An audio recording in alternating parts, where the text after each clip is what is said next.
No, Holland. Yeah, the rope. They won't. All right.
Okay, folks. What a way to stay. Good morning and welcome to the True Breakfast Show on Truth 96.1, the heart and soul of Liberia. Peace is always beautiful. Peace is always beautiful. Darkness cannot drive out darkness. Only light can do that. When the power of love overcomes the love of power, the world will know peace. Peace is more than the absence of war. An eye for an eye will only make the world blind. In the midst of all, that's why we'll say country first. Good morning, welcome to the TBS, the True Breakfast Show on 96.1. The love of liberty matters here. Let justice be done to all of us, not some, but all of us. Happy are those who dreams and are willing to pay the price to make them come true. When you dream big. Good morning to all of our leaders. Good morning to all of you who are thinking peace for Liberia in the midst of our country first. Don't allow our effort to go in vain. Those of you who wake up and think positive of our country. Everyone who will sit down and preach peace. If you dream peace. You think about positive thing about your country. Those you have all of the bad thought of our country to get us backward. I mean, it's so sad to waking up this morning. Like we say, when the power of love overcomes the love of power, the world will know peace. Peace is more than the absence of war. An eye for an eye will make the whole world go blind. Good morning to all of you political leaders. How are you doing this morning? You wake up this morning, look at your child, look at your children in the home. What sort of mindset you waking up with? Violence have no eyes, no ears. So when you take up to your political, the, your gathering, as you sound your message out across, think about the country, think about your family. Maybe you're not thinking about yourself. Look at the kids in the home.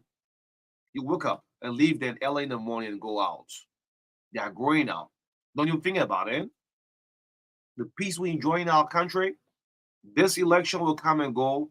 October 10th will come and pass, but Liberia still remains. Good morning to all of our leaders. I'm not calling any names this morning. I'm not greeting anybody this morning, Maka. Good morning to all of you.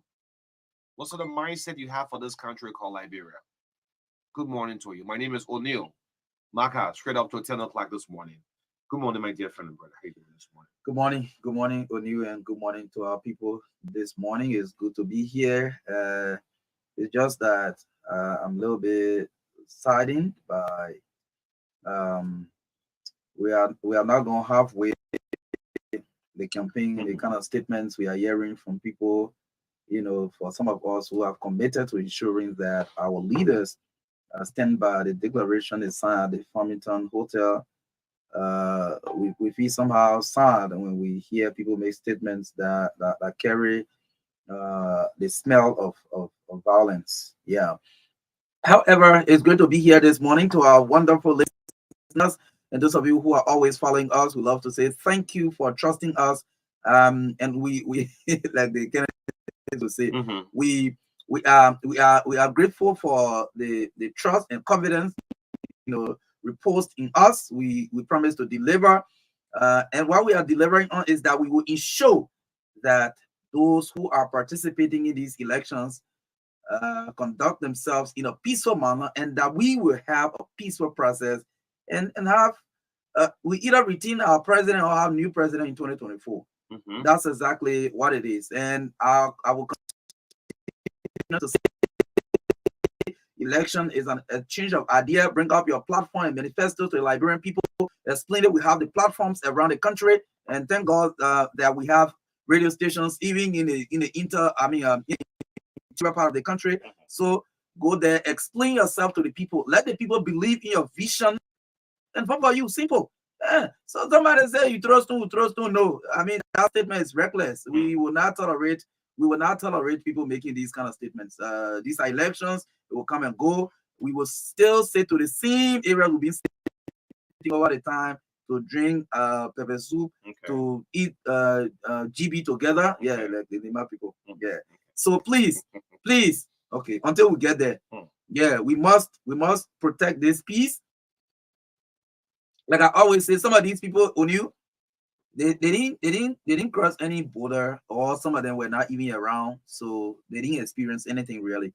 So when, like some of us, when we hear somebody say, when you throw stone, we'll throw stone, it creeps our skin. And do you know the reason why I say I'm not going to out chill? Yes, I'm not going to greet any leader this morning. This is coming from the both sides, whether it's the government or the opposition. Now, 3 people into this election. Let's go. I mean, before we get the lineup, unfortunately, the first segment guest can't make it inside. There are 3 people in this election as we are going into. The government, the ruling establishment, the opposition, and the non-partisans. I want to call them the silent voters. These are 3 people into this election we're going into. So your statement, people, the way you're carrying us into this election period. If you want the media to join it, that's how some people that say really Kigali's fault, mess up the whole country. We're trying our possible best. Look, this morning, the both sides, whether it's government or the opposition, will lash out on behalf of the Liberian people. You like it or not, and history will judge us. There's no we step behind this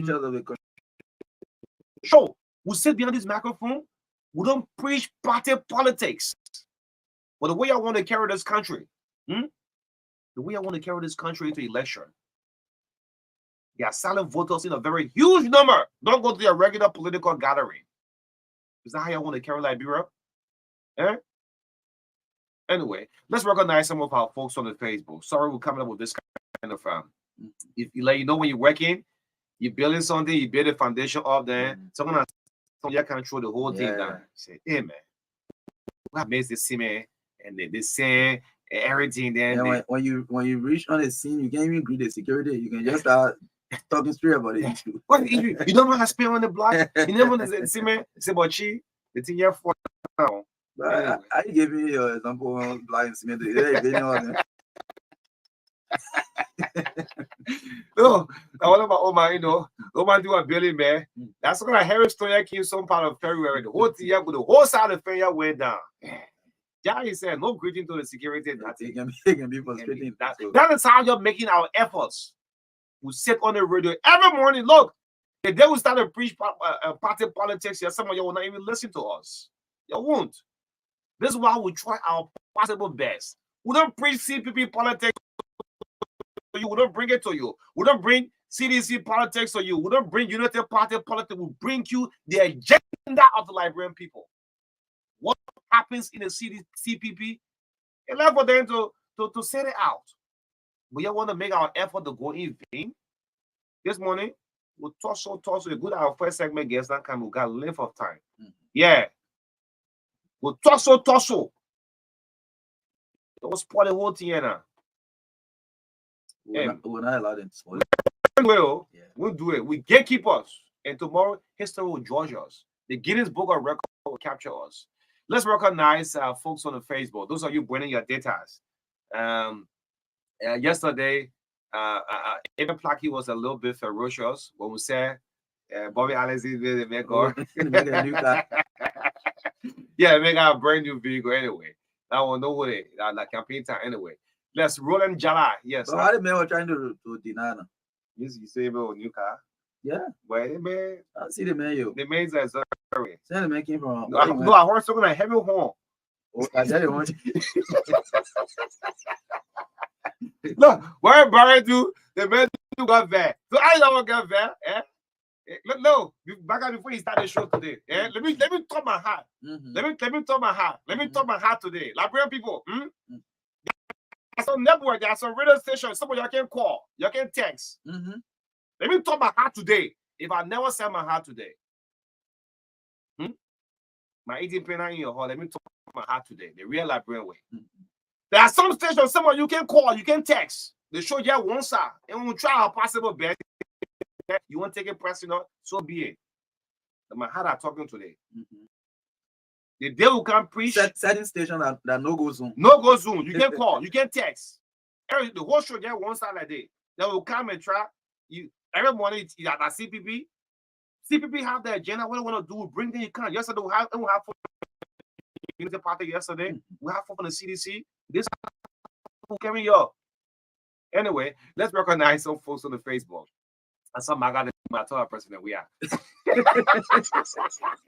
No, the block, then Nima block address. Yeah. I say, yeah, this is a professional talk show host. Great. Yeah. The proper with the finger. Last what they want to say, they won't go on and say that the country suit you go down Benson Street. And a good can be rallying there for Taiwan. Taiwan will sweep that whole Benson Street. That whole Palatella non Benson Street will go for Taiwan. That club that Taiwan wearing. He been bought a red from I seen Taylor there. And guess what? If he becomes president, we will redesign it in different forms. That it will look even more than even the one he wears. Taiwan will sweep that whole Benson Street. All the Taylor they say, what? You don't see also in cold with country club?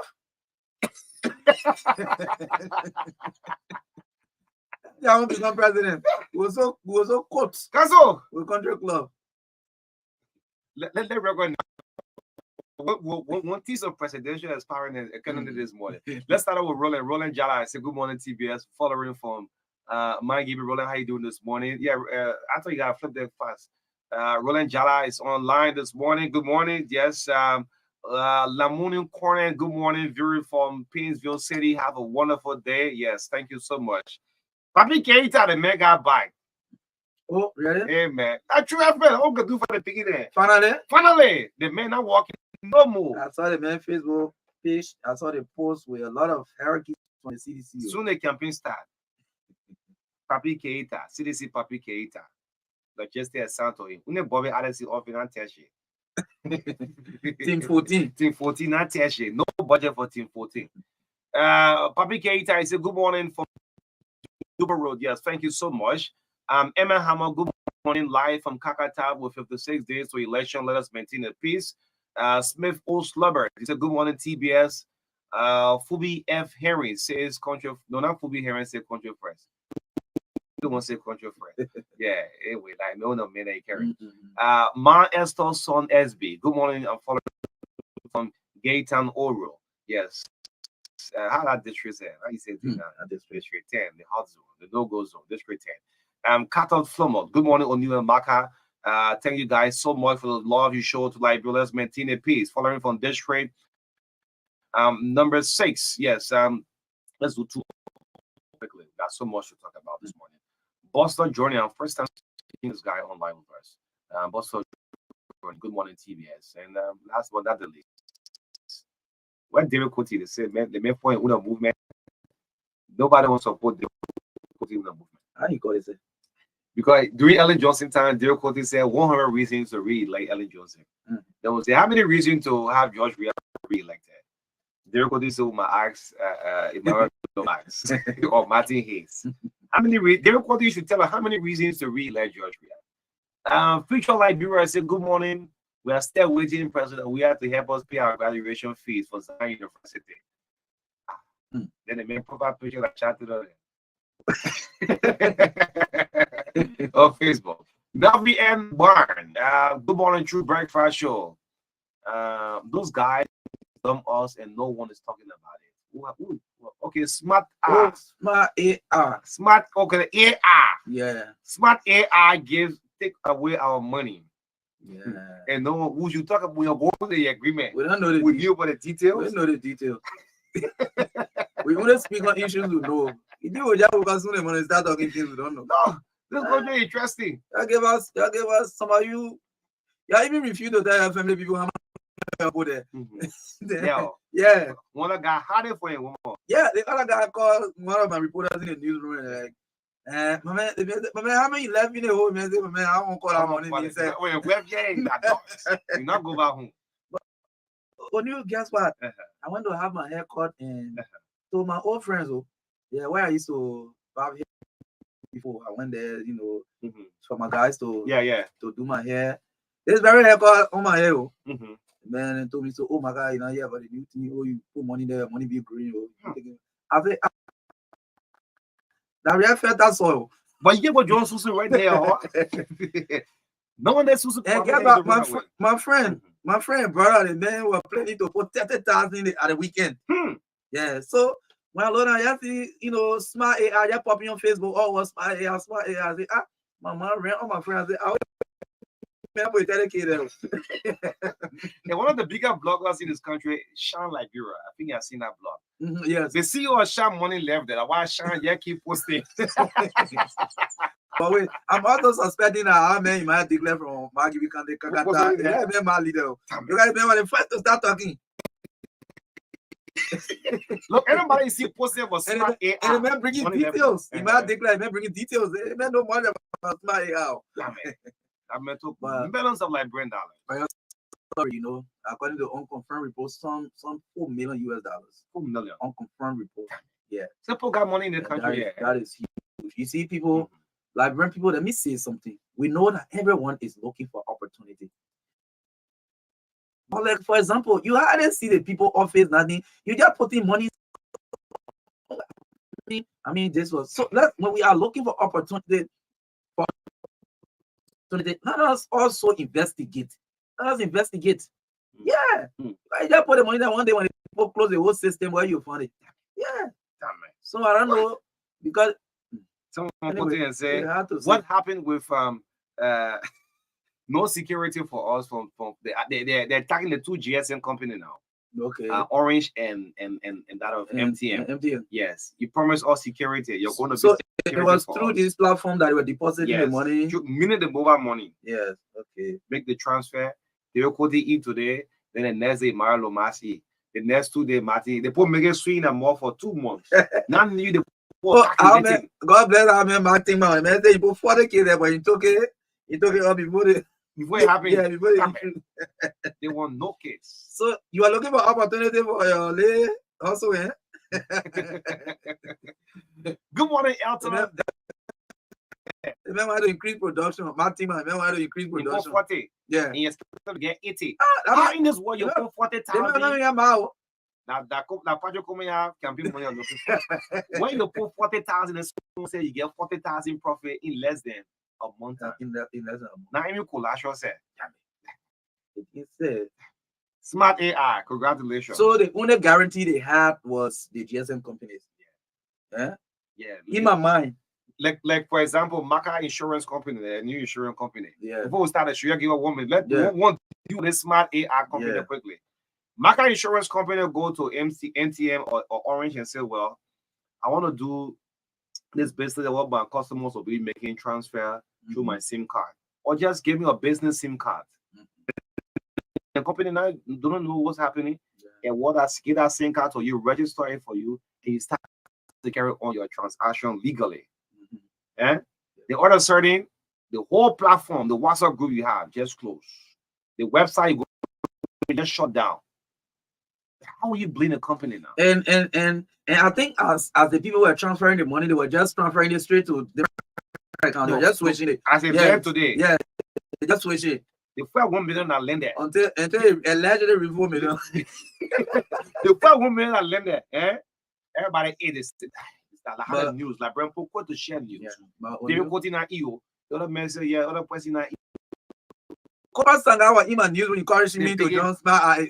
Koba Sanga, I will expose you. You Koba Sanga, you encourage me. Oh, and you can call Mr. Davis. That opportunity here, I'll review any opportunity that come away. I will review it thoroughly. In the first place, I had to put money somewhere in the first place. So man, thank you so much. But you're sorry, and the lesson is that anytime there's an opportunity, you should assess the opportunity. You should investigate small. At least, critically look at it first. We had a QNet issue here. They're probably stay long. Smart, everybody they're joining the platform. So they see where we are. I got information. Yeah, my little brother Alex Group. Alex small team leader. I heard one candidate, one representative candidate money left there too. You want to great campaign, man? If they will go to district 17. You want to great campaign, man? Yeah. All right, folks, it's almost 8 o'clock. Good morning. Welcome to the TBS. In the midst of all we do, country fresh. Sometimes you wake up in the morning, you don't know what to do. Let's say thank you to God. And let me say good morning to Elta Dede Morris. This lady in Salala Bon County, Maka, you won't believe it. She bought almost 20 radio just for the TBS and just share it in her community. Wow. Yes, in Salala Bon County. Thank you, madam. Elta Dede Morris. I'm calling your name for the first time on the TBS. So because of all people listening to the True Breakfast Show in Bon Mines, in Salala, and part of Totota. Okay. Yes, Dede Morris. Good morning to that is good. Thank you. Let's see what we have on our plate this morning. Yes, unfortunately, the first segment, guys, said we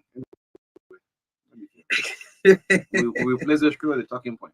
Yeah, so that's exactly what we'll do this morning. We will continue the talking points with this non-violent, the one we did at prelude.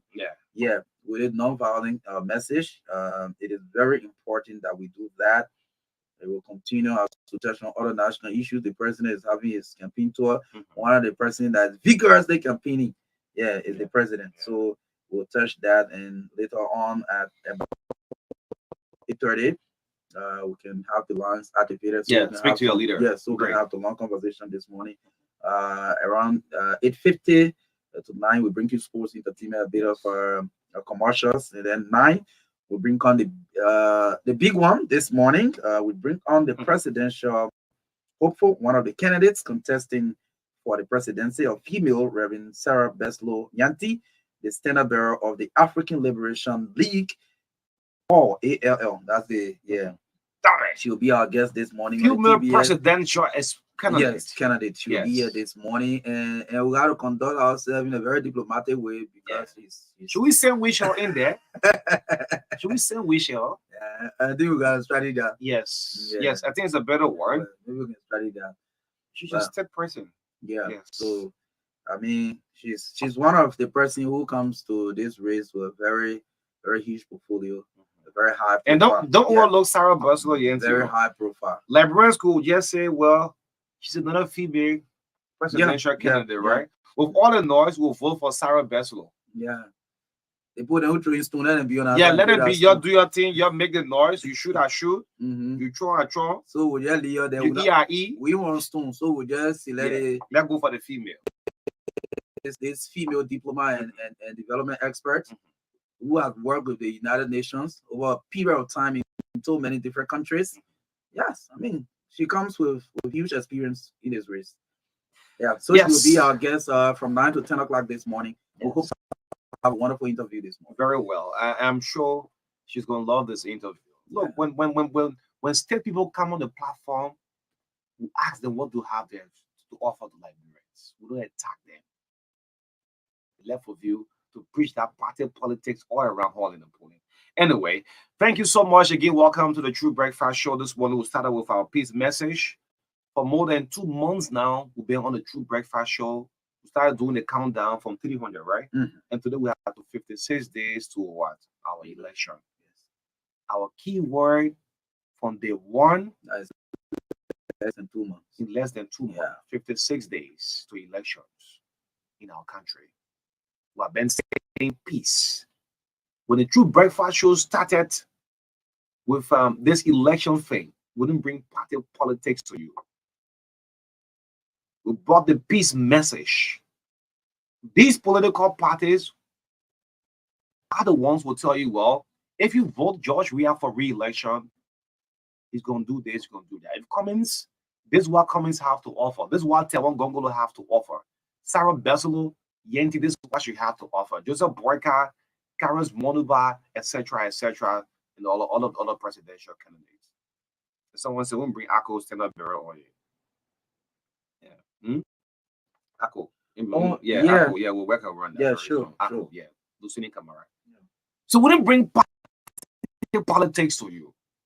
That's why you'll find out this platform we have hosted Ambassador Joseph Boyka.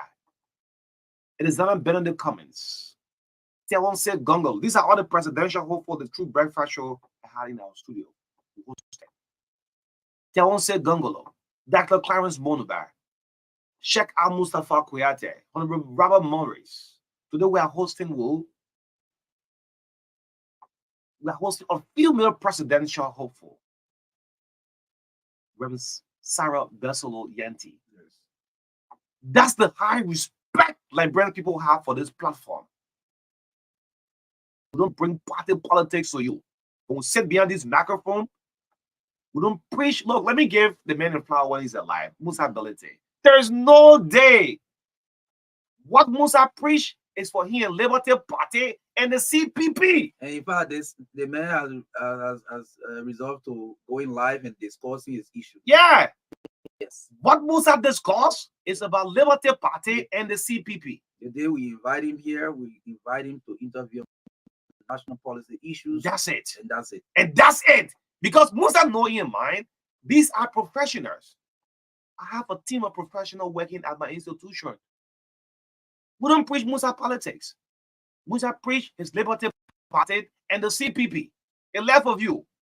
But when we say beyond this microphone, we do it in the interest as a journalist.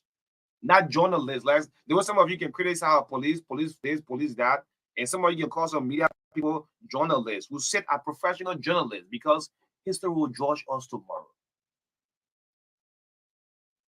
Going further, we brought the peace message to Liberians. Look at the crucial time we're going into. This election will come and go, you and I will stay here. After October 10, Liberia still have to continue going on. As the campaign draw closer, I'm going to something I hope to play the audio. On day one of the campaign, The Coalition for Democratic Change, the CDC, came out in a very ugly fashion, which of course we did condemn when it had a castic of Ambassador Joseph Boyka picture on it. And we said, no, the man is alive. You can't carry casting around, And what we did, the media, we condemn it. And to add more to it, the president of this country, George Weah, came up and what? And also condemned it and said, no, you can't do this. This could spike up violence. And something ugly happened on Friday between the Unity Party and that of what? The CDC. Then how come we are hearing, if you shoot, I will shoot. You throw stone, I will throw stones. You use colors, I will use colors. Is that how we want to kill this country? These are the things we start to hear. And let me just say this to continue and go to Darius DeLong quickly. The biggest peace in this country depends on George Weah. Let me just say it. I mean, y'all with George, when we get the eyes open up, then you'll make your own judgment with the show. The biggest peace starts with this government. George, you have won a lot of international peace across the world. Peace ambassador, all along. You won peace awards. The face of the coalition for democratic change. Is that Dr. Joe Howard Tiller? Is that Moba Molu? Is that Jefferson Koji? Is that Akaris Gray? It's George Weah, the face of the CDC. If people will come out in the ring, it's because of you, George. Money. Yo. You know the music there? Yo. It's because of you, George. It's because of your money. The people coming out. So if anything goes wrong, they're not looking at this. You, the head, the face. So the peace starts with you, George Weah. If your people love you, you will say to them, no, this is not happening. Anything that goes wrong, that means they're looking at. Let's move on to the opposition. And the peace trip, it starts with the ruling establishment. The peace. One time, MARKA, Ellen Johnson in 2011, she had a very big rally. And then Musa Belete was campaign chairman for the Unity Party. Yes.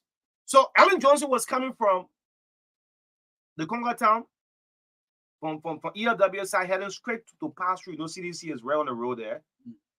And her home is not far from there. So almost Cattle Junction, Ellen sent for, I was following the live that day. I think it was Power TV. Aaron calling Power TV. I was following.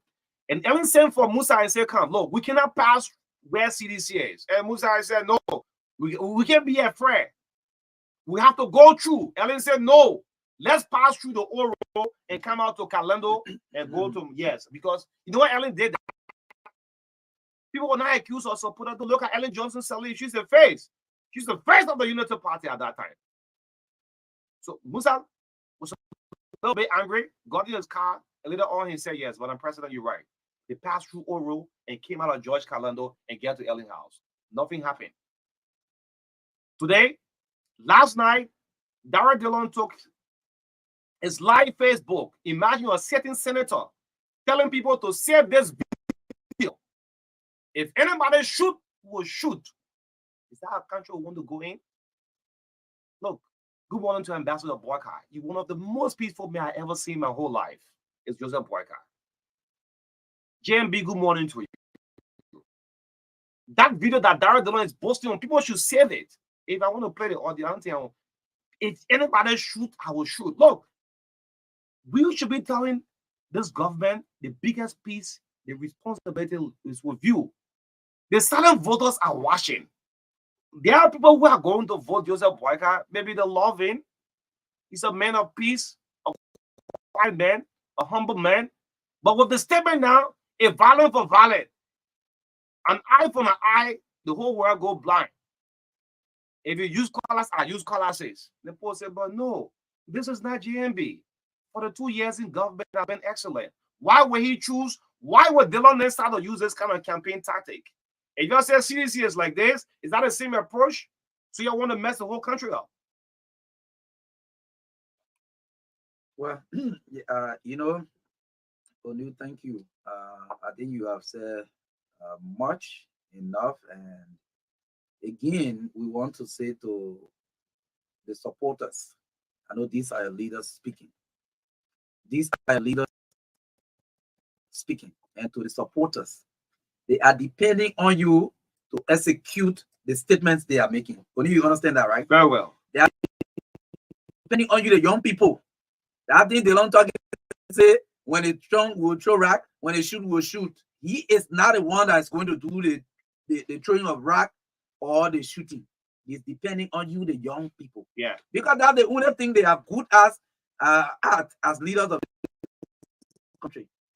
Some of them has given zero opportunity to young people. After election, they will abandon the young people, and evident by after the inauguration in 2018, all the lawmakers who went to the legislature go and ask in their offices, people that even employ staff in their office, go check there from 2018. How many of them still there? If you understand what I'm telling you, I'm telling you that during election, they want to use you, they see you like, yes, you will make it possible for them. You canvas for them, you make them to win. But when they have the opportunity, when they win, for example, and take these seats that they are going for, how much opportunity do they give the young people? So if somebody is telling you when you throw rock, we'll throw rock. I want to caution for O'Neill, he spoke directly to the key actors. But I want to caution the supporters because it is you that depending on to tell you when you bring color, we'll bring color. You'd never see JMB will call it anyway.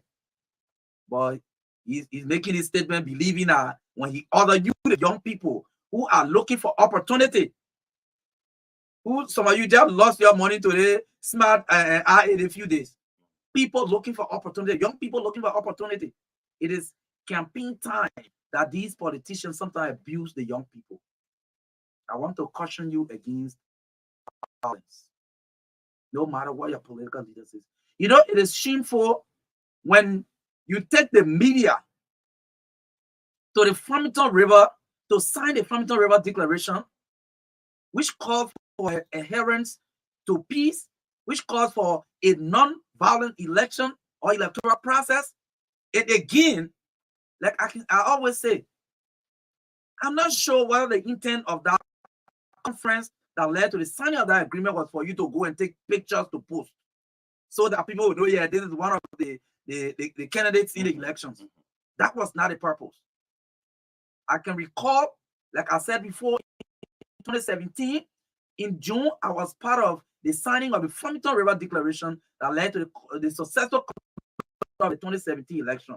At that time, we hosted the ECOWAS summit here in Liberia. And I was at the Farmington hotel when that agreement was signed. And you and I can say that the 2017 election was at least, if not 80% successful. And we had a successful inauguration, and today we have a government. We cannot continue to use the young people against themselves. Let me tell you, these people are using you, the young people, against yourselves. You know why I say so? When anything spark up here, Delon, who is telling you that he will throw stone, he will be at the airport before the dawn of a new day. Before you listen, you will see Delon on a live Facebook page again. Maybe you'll be coming to us live from Europe, America, or some part of Asia, or somewhere in Africa. Safe. But we'll be here throwing the stone that you ordered for you, the young people, to throw. This is a caveat and caution to the young people of Liberia. We cannot continue. Let the politicians tell us what they want to do when we give them opportunity. That's it. Let them tell us what kind of youth program they will bring. That's it. That the young people will benefit. So the majority, huge number, let me not say majority, but huge number of our young people today are dying on drugs. They are dying on drugs. How much efforts have been made to rescue them? Like I always say, on a daily basis, a member of every family is walking away from home and from school to the ghetto. How much are we doing to address these issues? But we are telling our young people that when they throw stone, that throw stone. We cannot throw stones. They brand us future leaders. But guess what? They are gradually doing these things to destroy our future, while some of them have their kids in the West, in other countries, going to school. So the future leaders they are referring to are the children who are getting Western education. So you and I here, we're struggling with LA, UL, and other smaller schools trying to empower ourselves. And campaign come, you put yourself in a euphoria of the campaign, and somebody tell you when it chose to, not chose to. See that? Let me add on to that quickly, right? MARKA just talk about school, right? What I did the last time to the University of Liberia campus, we condemn it. The one you have to apologize, you're a sitting senator, you can't do this. The ordinary man, what would we take the kind of information? Akara's what? He walked, that's why I say you don't need to campaign to the whole Capitol Hillside. Mm-hmm. You took people and bashed on the University of Liberia campus. And the last time your daughter graduated from a university in America, right? Mm-hmm. And you disrupt their classes. Yes. And you are bragging out on and he went to get married in Paris. Yeah, that one like social affairs. No, okay, yeah. That's really social affairs. On the academic side, his daughter graduated from a school in Minnesota. Mm-hmm. But you disrupted classes at a poor man's son or poor man's daughter who want to learn on a University of Liberia campus. It's back to you, Darius Dillon. The people voted you. You didn't won on your own. There's a lady across the road. Yeah, there's a lady who across the road put $4 that day, give it to him when he came. And another lady brought $20 here to him. Yes. On this very microphone, he was here doing an interview. Can tell the people. The Liberian people stood by you. You use colors. Okay. I use the word. You shoot. I will shoot. Look, Ambassador Boyka is a very good man. And all my life, I come as a kid.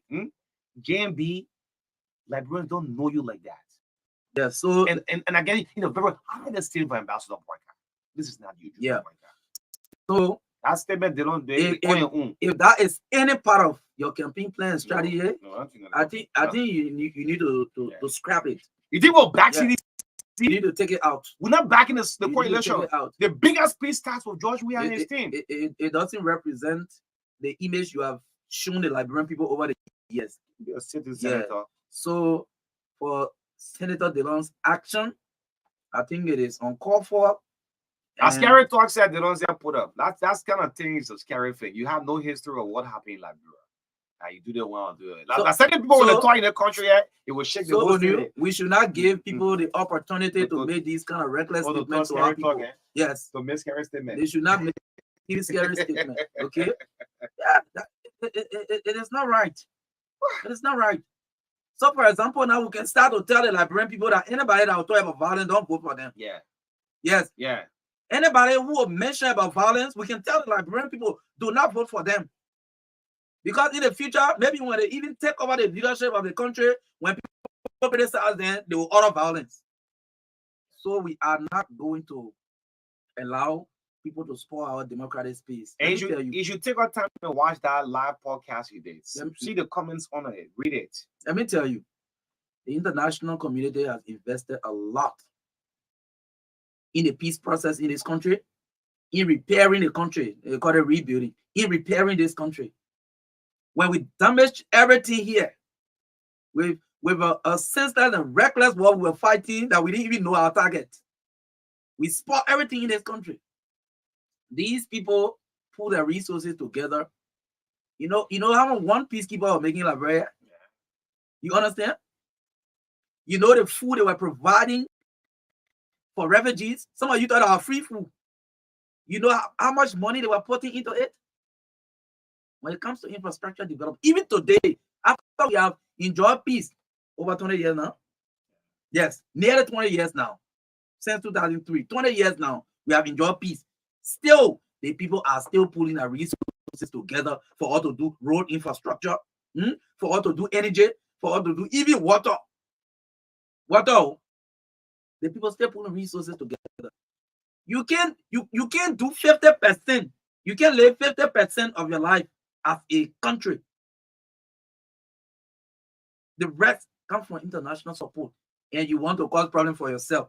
When the very people who can support your country when you're in problem, and even when you're not in problem, they are solving other people's problems in other countries, ruling the crisis in Ukraine. And you want to make problem for yourself. But you know, on you, when you cause problem, the people can sit down and look at you. You're doing it for some time before they come in. Well, yeah, probably everywhere in the world. Yeah. So right now, the best thing we can do for ourselves in these elections is to use the platforms we have to tell the Liberian people, I want to be senator. When you make me senator, this is what I am going to do. These are policy reforms that I'm bringing on the table. Then the people will decide. When you make me representative, this is these are things I would do. These are policy reforms that I'm bringing on the table. No, please vote for me. Don't vote for Team A. No, the violence. That is it. Great. I want to be president. These are reforms I want to bring. These are things to talk about. But you can't come and tell people, say, when they trust them, we'll trust them, we'll choke. No, that statement was reckless. Okay. Meanwhile, as we said behind this microphone, any action of the ruling establishment, the peace starts with this government. As we condemn any action from the CDC, you from the opposition bill, you can't go into this direction. Then you helping the media. You don't mess the whole country up. Well, let's see. We get the line side better. I'm seeing presidential hopeful. Councilor Tewon Gongolo. Tewon, good morning to you, Councilor. Presidential hopeful. Good morning. Councilor, are you angry with us this morning?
Councilor Gongolo, my sales campaign have started. I'm yet to see a flyer, a big billboard of Councilor Tewon Gongolo photo on there. Yeah, in my Europe. I'm yet to see it. What's happening?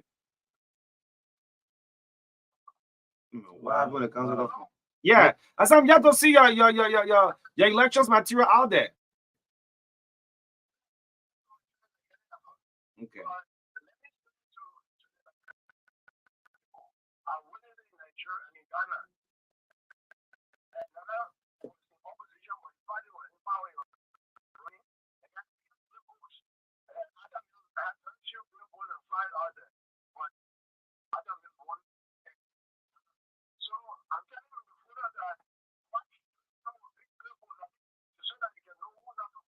Okay. Okay.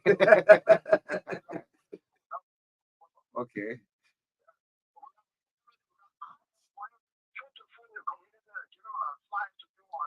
Okay.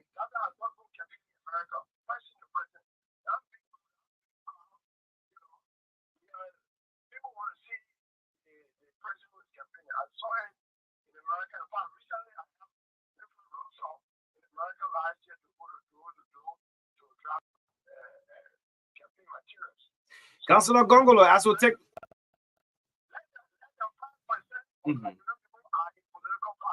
Yeah. No, if I ain't political party, I'm not preaching politics. You listen to me every morning.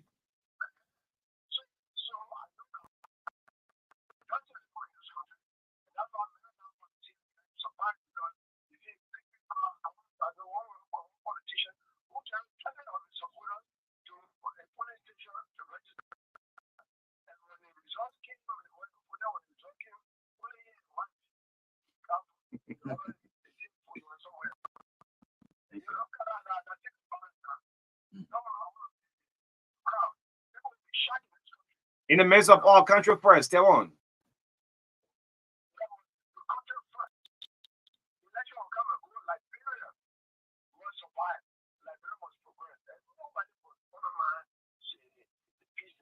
Thank you. Thank you. Okay.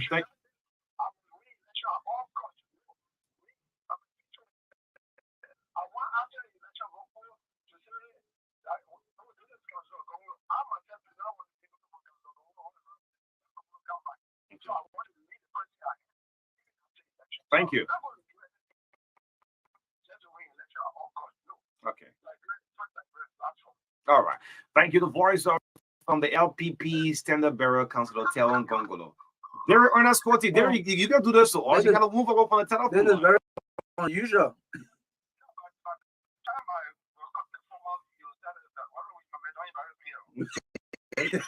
Dear Koti, good morning.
Okay.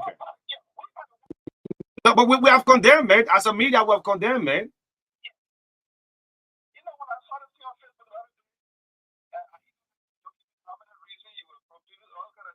Yeah, you get Ellen Johnson 100 reasons to re-elect her. How many reasons you gave George Weah to re-elect? Your laptop score. Yeah, so call us this morning to participate on 0770202579.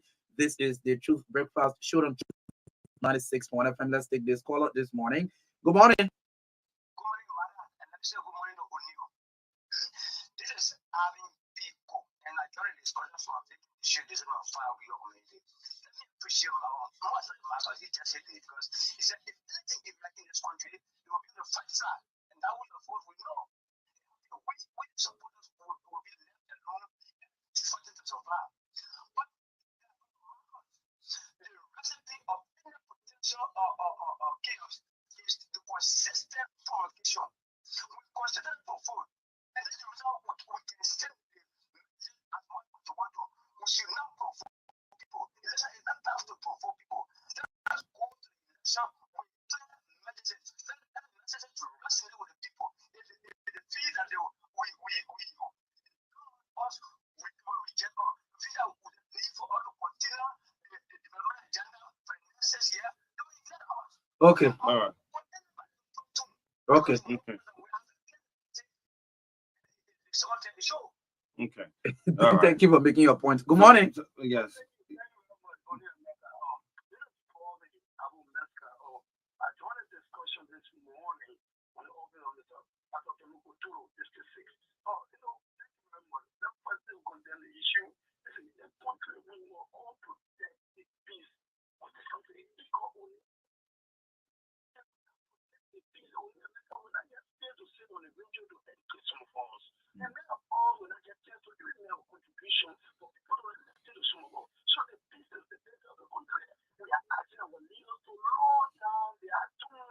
Okay.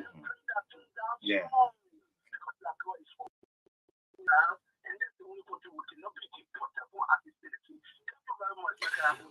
Great. Thank you. Thank you. Let's see if we can pick up Desmond UJ. I understand the body from the late senator.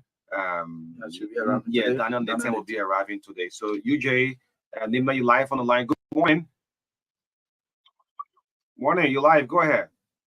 So let me say good morning to MARKA, listening audience. Yeah, please be Morning, audible. brother. So our Facebook feed, those who watching online will hear you. I'm sorry, I'm not working now. Yeah, go Yeah. ahead. Yeah, so I was saying good morning to you and the listening audience as well as MARKA in studio. So you got right on you, our foreign chairman, the latest Senator Daniel from the 10th Senior. Body will be arriving today at the Ravels International Airport at 7 p.m. And so executives of the Alternative National Congress as well as the collaborating political parties will be departing Monrovia today. Some of them that are in Monrovia will be departing Monrovia for the RIA at 2 o'clock. We'll have hundreds of our supporters at the airport who are around the Roberts Field International Airport area there, specifically the senior notice edition number 2 to receive their foreign chairman body. And so that's what I mean. The CPP and the ANC will be working today. As a matter of fact, the Senate of the CPP will also be there, along with other executives of the party. And so yes, we'll be receiving the body of our late chairman, O'Neill, as you are aware. Chairman, the former chairman, the chairman is the first legislator and senator of the ANC. And so the ANC and the CPP are doing everything in the power to make sure that the senator is remembered and is given his last respect before he departs this world. Name that quickly. Any collaboration with the Senate? Know about the board of Senate, but as we're aware, MARKA, the former chairman, or I mean, the late senator was a member of the Senate before dying, and so I'm not sure that the leadership of the Senate will be there, but I can speak on your behalf. What I know is that executives and members of the ANC and the CPP will be at RIA to receive their foreign chairman body. All right.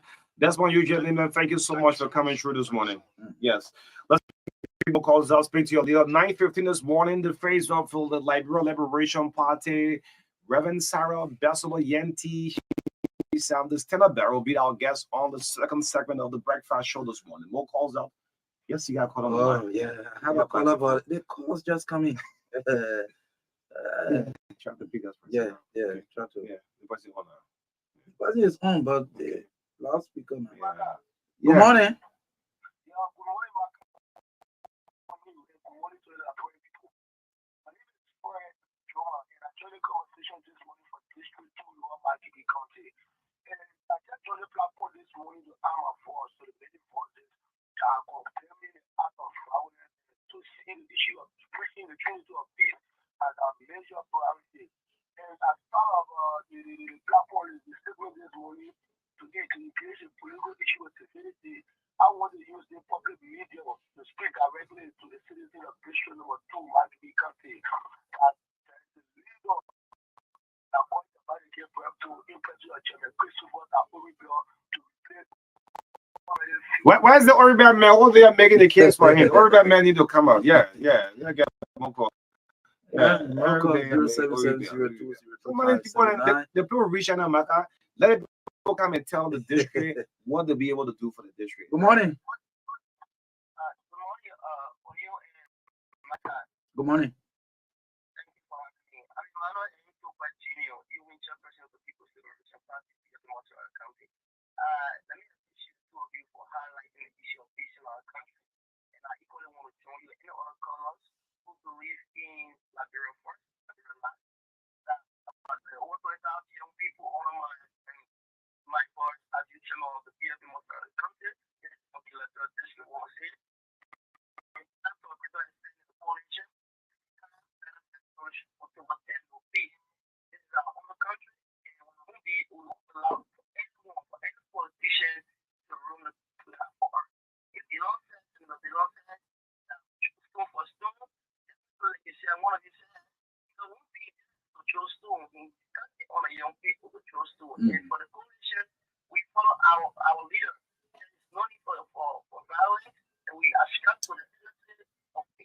Okay.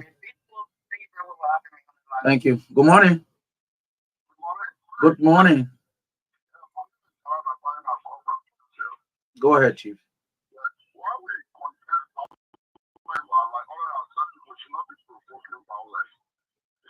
Provocation for the Southern government. Where is the result for the violence that took place during the district 15 election or district 17? And during the violence against two people as the press union, that the popular committee investigated, where is the report? These are all signs of provocation. So we should put more gas into the fire. Is that what you want as we get close to election? Eh? Yeah. Yeah, we say that we condemn the government. The peace that with George Weah and his people, we can't take it off. We can move it up. Thank you. Good morning.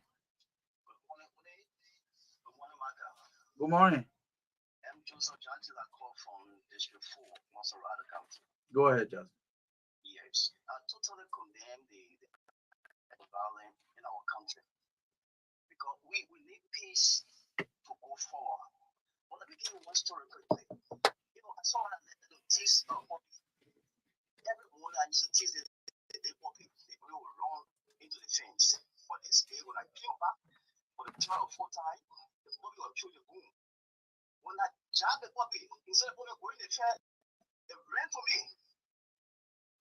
And see, so we have to stop. The CDC has to stop provoking violence.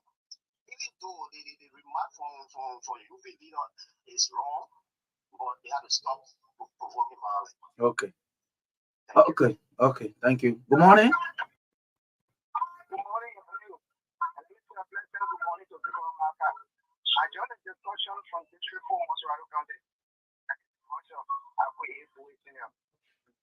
Bro O'Neill and Bro MARKA, I think you both have said it all this morning. You see, I like to throw my jobs, most especially advices to the young people. When these people do not have the young people always in readiness to carry out chaos, sometimes they won't make this kind of pronouncement. But this pronouncement comes from our leaders because they are fully aware that there are always people on the same path to execute these particular pronouncements that comes from them. So we first need to throw more light on the young people. The young people need to grow up. Look, Nigeria is not the only country that can conduct elections.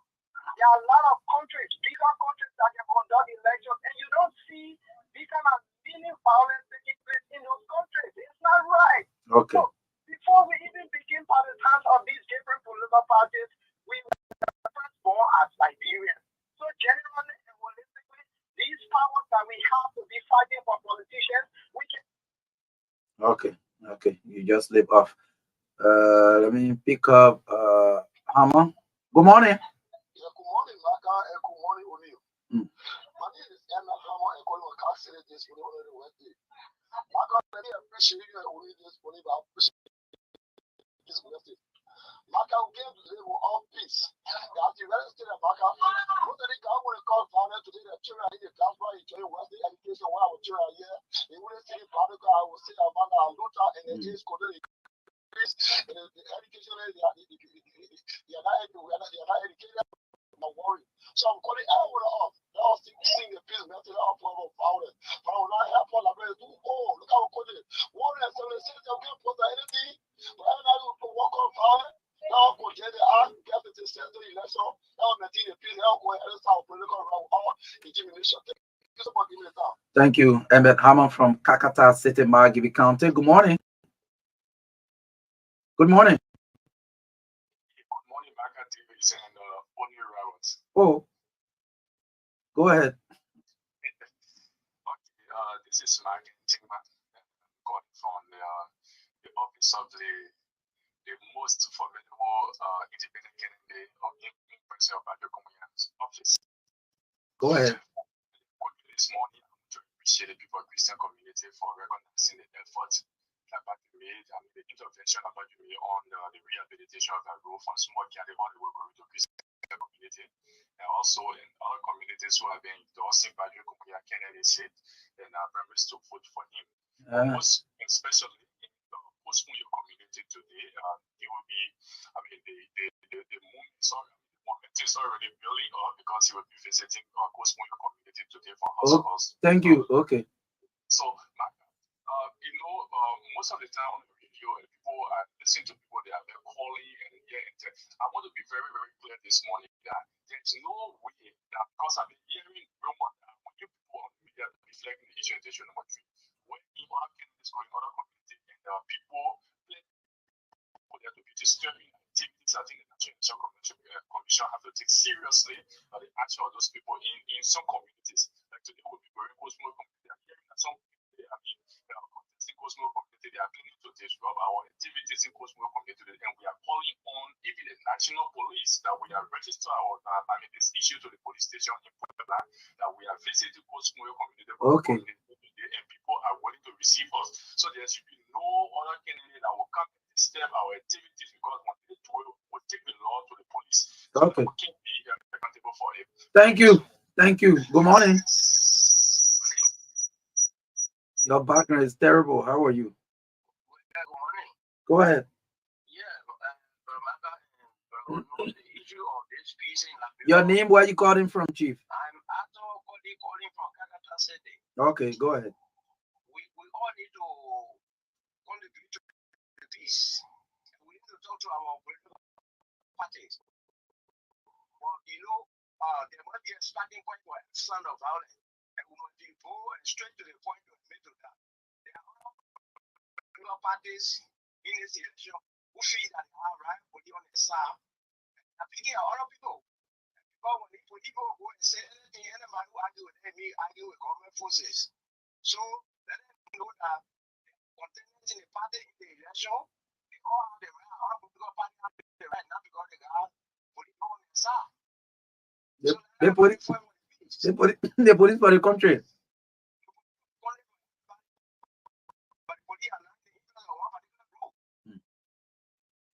How can you say that? How can you say that? How can you say that? Anyway, let's hold you there. Good morning. Good morning.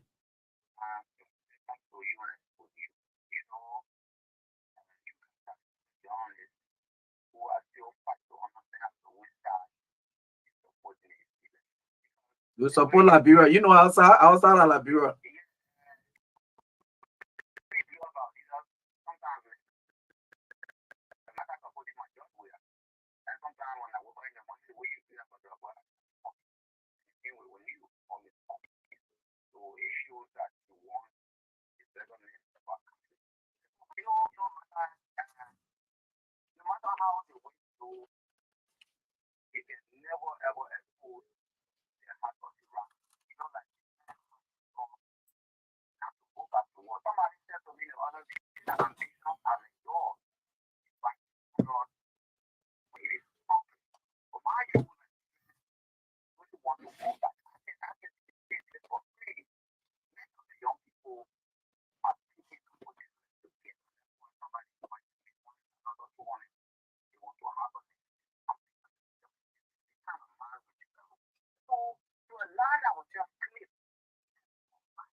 Pascal, it would say your party can provoke. The whole peace, no, Pascal, the whole peace in this country is started with the CDC government.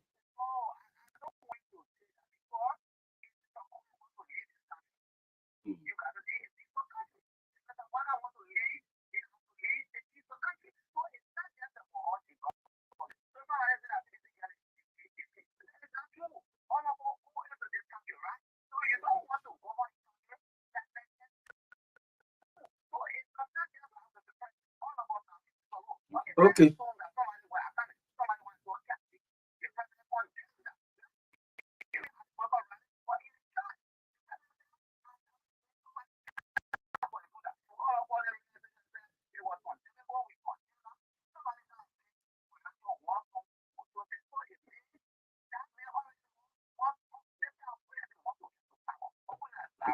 Okay. Thank you, my young man. Yeah, so we have 14 minutes up to 9 o'clock. Again, we want to announce to the public. We're going to have the feedback from the presidential hopeful Reverend Sarah Belsolo Yanti. She's the little female Yeah, presidential I'm still candidate. looking. She's I'm the still only- looking at the list. I Yes. saw one Bindu, some part of the listing there. Uh-huh. Yeah, but she's So- the known. Yeah, No, the maybe we female. can use it known Yes, because yes. she's making the breakthrough. Actually, yeah. She's gonna be our guest this morning. So let me just say this out. While out there, I've been receiving a lot of SMS and things. Okay. No, this election will have three set of people going to these elections. Hmm? The pool of the ruling establishment, the opposition, and the silent voters. Good morning to all of the silent voters. You people are in a very huge majority. You see, Councillor Talon said something. The political leader of the LPP said something. Look, the silent voters, they are very in a huge number. These people don't identify with any party. But guess what? On election day, they'll go vote. So when you are addressing people, anytime you take to end of your political rally, when you're addressing, know that you're not only speaking to your partisans, you are speaking to what? The whole country. The way people dilute, the way people take in your information, sounds, they interpret it different way. The way you're thinking is not how other people are thinking. And you head, when the head of an institution or when the chief spokesman of any institution address the country or address their partisans, the silent listeners, people take it in so many ways. And I want to say this: the peace in this country, it starts with this government. And we can't skip it. Yeah. George, we are good morning to you, man, Black President. You say you're not calling anybody name today. Yeah, man. So that might he can pop. You bridge the protocol. Yeah, so that can be free. George, good No morning to problem. you. Go ahead. When Liberians going to vote, they're not going to vote Javon Koji. They're not going to vote Samuel Tue. They're not going to vote Moba Molu, Eugene Nangbe. That's your picture. It's George they're going to vote. So you have the biggest responsibility, George, we are. To follow the multiple of chat rooms. The biggest responsibility rests on the shoulder of the president. George, starts with you. If these people appear, if you say no to this, you condemn this, and the tomorrow do the same thing, then you mean well. On the other hand, the opposition. Joseph Boyka is a very good man. I will keep saying this one. There are people who love Boyka, you take it or not. Nobody should push Ambassador Boyka, good morning to you, JMB, to push you to say, if you chunk, I will chunk. You shoot, I will shoot. What sort of country we want to be in now? We'll mess up the whole system. The silent voter listening, you like Brents. The silent voters are monitoring you. That's why Americans will say, God bless the country and make the country great. After they finish flocking there at the ballot box. Besides Donald Trump tried to trip that thing. He didn't congratulate her and Joe Biden. Yeah. But Hillary Clinton. The man in Cuba and say they both cheated him. Yeah. They want to spoil the whole America and thing. Politicians always say God bless the country and make the country great. The University of Liberia, thank God nowadays, now you know, the too much UL politics have now slowed down a little bit. The UL students should not take stool and be throwing. If the people put sanction on Serena Cephas, you call Cephas. Why? American will always teach us the children to ask the question, why? Why? Why you feed the people sanction? You ask. Don't take stool and throw a Lusher Harbor who say religious money and things like that. You ask the question, why? Man, my God. Yeah. There are a lot of political commentators nowadays. After election, you won't see these people. We as journalists will still remain. We still remain. That's why we try to play out. We save our professional career. We're saving it. Some of the programs you are following, You know, your campaign time program, right after election, the platform will be closed. That's loud. Yeah. After the inauguration, after the inauguration of Honorable Vara Morris as president, you will see us on the platform. After the inauguration of Sheikh Kuyate, the presidential candidate will call it. You hear some of the platform on the air anymore. After the inauguration of the man name of vice president, a running mate, a chief of office started him as running mate. They made look all around all the political party. He looked left, he looked right. I mean, nobody want to go as running mate to him.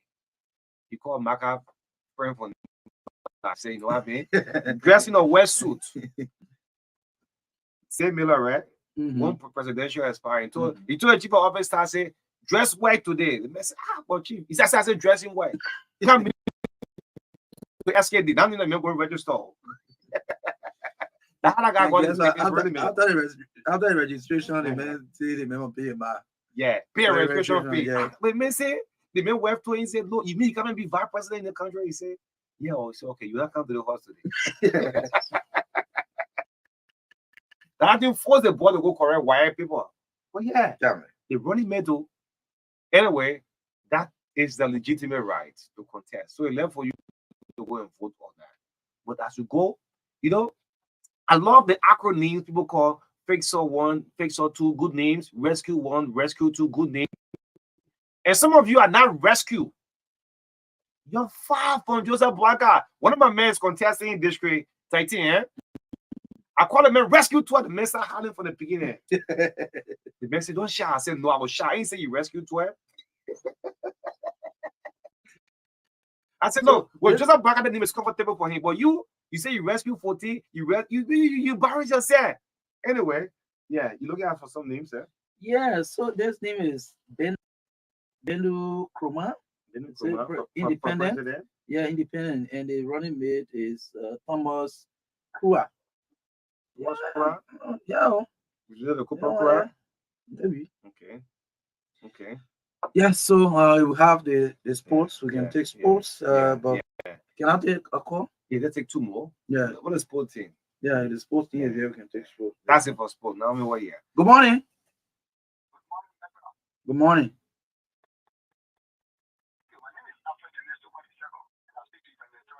You can read a call.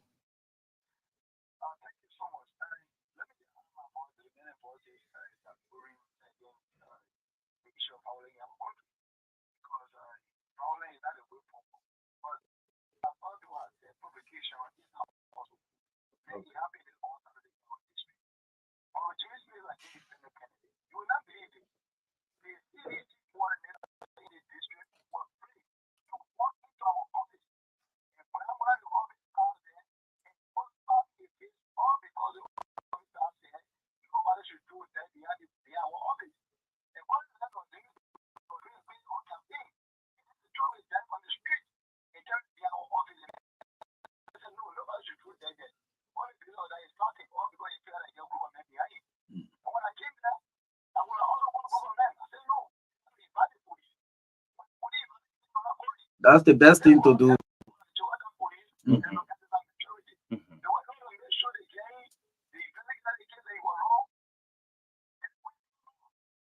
Okay. The point behind bar. Good.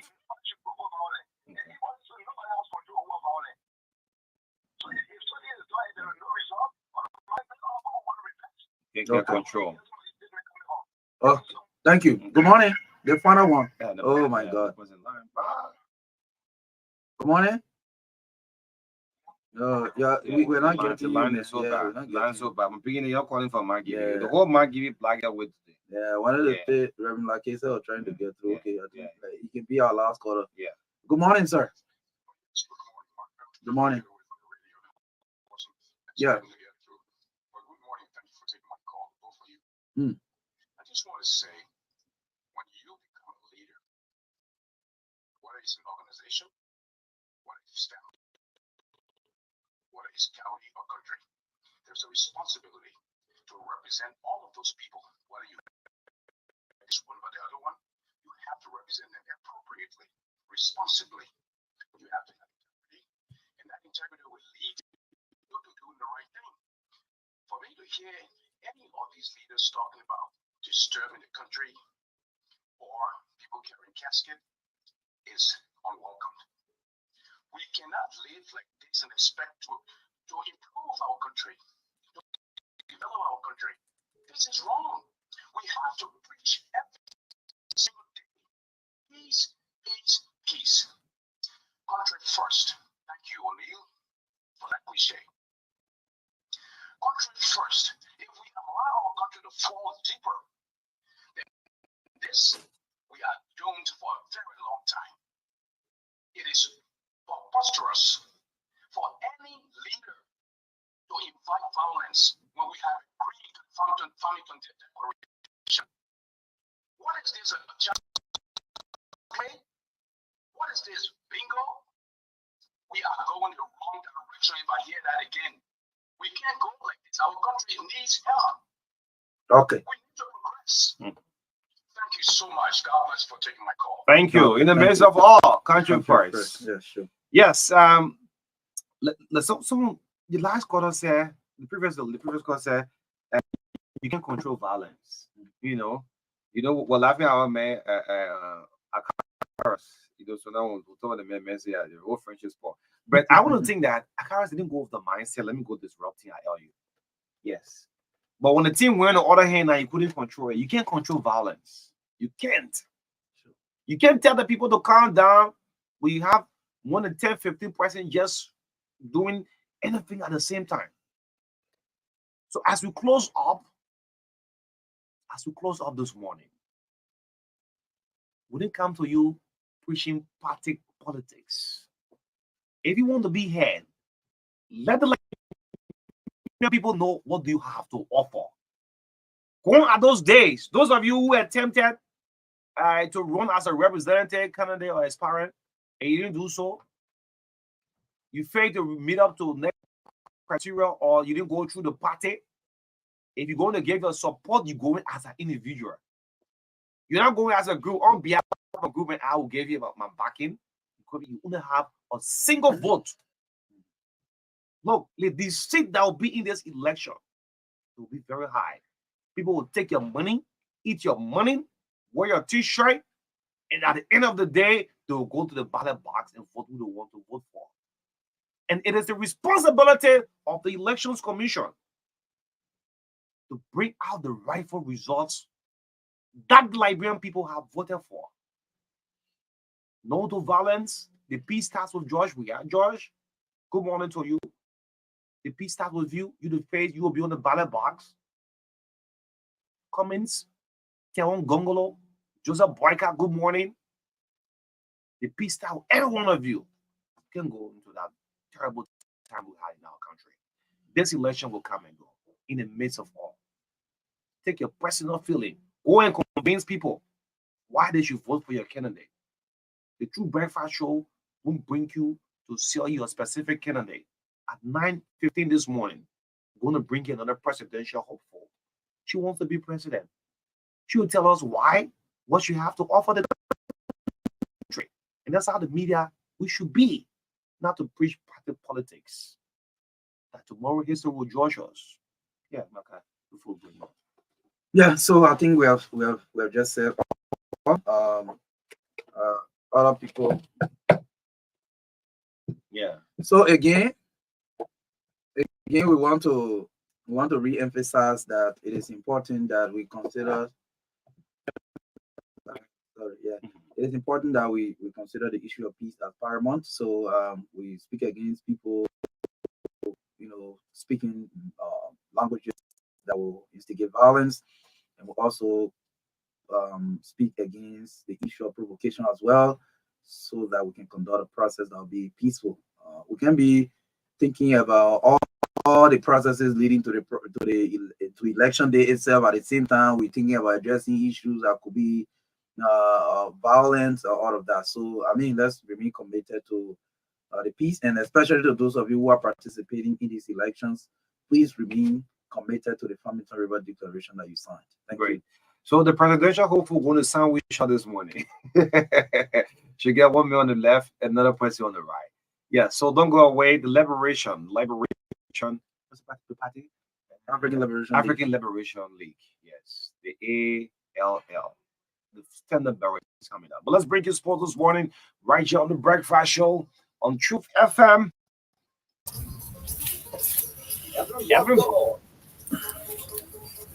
Morning. Good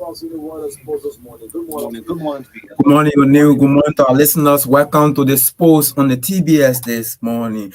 On the international scene, Mo Casida officially joined Chelsea in a 115 million. Chelsea has now spent 886.6 million since the arrival of Todd Boehly as owner of the team. But let's begin on the local scene as Watanga FC midfielder Sheikh Sisi has completed his medical with Botswana Club Giants Gaborone United Sports Club, calling to make Gay Online, the Liberian midfielder, impress Gaborone technical team after he spent 2 weeks on a settlement. Official announcement is due to be made soon. Meanwhile, Watanga are due to face 23 times Malian Premier League champions, stack the Malian in the first preliminary round qualifiers of the CAF Confederation Cup the Sunday at the SKD Stadium in Benzil. It will be a difficult outing for Watanga against the Malian. Still, the Malian won the CAF Confederation Cup in 2009. Watanga were knocked out of the CAF Champions League at the first round on a 3-1 aggregate by Nigerians River United last year, but with maximum preparation, Kopo Sanon and his men can advance to the next round at the advantage of the Malians.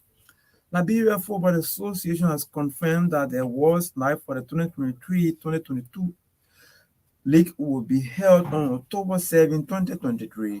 The nomination process will start on August 18 and ends on September 1. Awards and prizes to be given according to the LFA are in the following order. Most valuable player male category will win a car, while the most valuable player in the female category as well will also take home a car. Higher goal scorers male category will win 400,000 Liberian dollars, while the higher goal scorer in the second division league will take home 300,000 Liberian dollars. The higher goal scorer in the female upper league will win 300,000 Liberian dollars. The best defender in the first division will take home $200,000, while the second division best defender will win 150,000 Liberian dollars. In the women division, the best defender will also take home 150,000 Liberian dollars. Best goalkeeper in the first, second, and the women division will win 200,000, 150,000, as well as 150,000 as in the best goalkeeper category. It will also be $150,000. Best referee men's category is $200,000. Best referee women category will also be $200,000 Liberian dollars. Best coach first division is $200,000, and best coach in the second division as well as the women division is $150,000 each. Fan of the year male and female category will be $100,000 Liberian dollars each, while best electronic journalist, best social media journalist, and best print media journalist will take home each $150,000 Liberian dollars. The fair play men's category will win $300,000, same with the fair play in the women's category of the Just NF National League. The Coaches Association Liberia, the Liberia Football Association, the Liberia Black Star will organize a one-day sporting event featuring organization teams in memory of the late LFA Technical Director Henry Brown. According to the organizer of the tournament, the day-long event, which is organized in honor of the late LFA fallen Technical Director, will take place on August 17 at the Anthony Totman Stadium. 12 teams are expected to participate in the event, including MPA veteran, Bussard veteran, Honor 18, CPA, Stella Maris Polytechnic, Cathedral High School, among others. Chelsea have completed the signing of Brighton midfielder Mose Caicedo for a $100 million fee that could rise up to a British record of $115 million.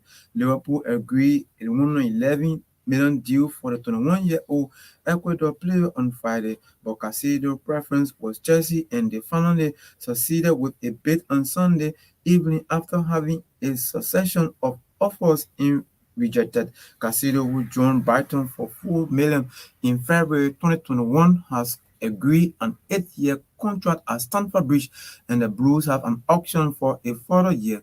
The additional $15 million in payment is based monthly on appearances, and Brighton expect to receive the entire $115 million within a short period of time.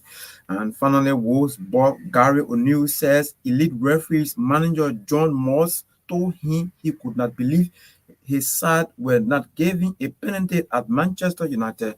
The hosts won 1-0 at Old Trafford thanks to Raphael Varane's header. O'Neill was furious his team did not get a late penalty when United keeper Andre Onana crashed into Saka Kalasic and failed to make contact with the ball. Moss, who was appointed general manager for England's elite referees within Professional Game Match Officials Limited in April, sought out O'Neill's between his broadcast and rating media obligations. It is honest to PGMOL chief Howard Webb also contacted Wolves officials after the game to apologize for the mistake. Simon Hopper was the on-field referee who did not punish the incident, while Marcus Salisbury was the VAR referee. Well, Mark O'Neill, that's the latest on our sports desk this morning on the TBS.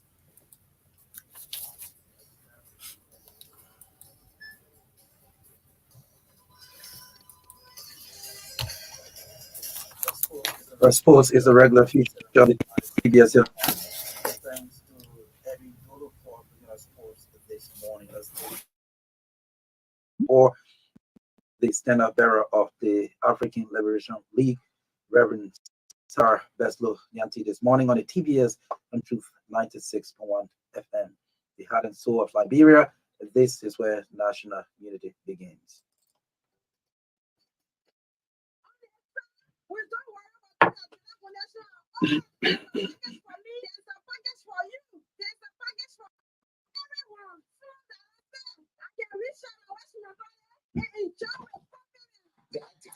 Star 888 hash and subscribe by $1 gives you 50 minutes off the calls. On the same night, gives you 500 megabytes of data. 24 hours. Enjoy using the best mobile network. Certified by Ookla second time in a row. Visit our website www.orange.com.lr. Call 111 for more information. It brings you closer to what matters.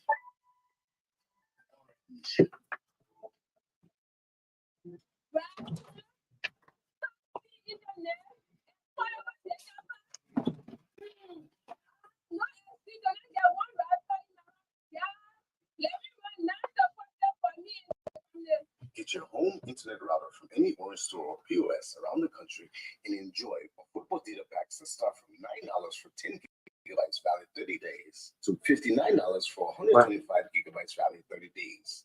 There's a pack for everyone. Enjoy using the fastest speed internet. Brings you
Okay, we're going to cross over to Studio B where New and Maka sit in an interview with their guests. Okay.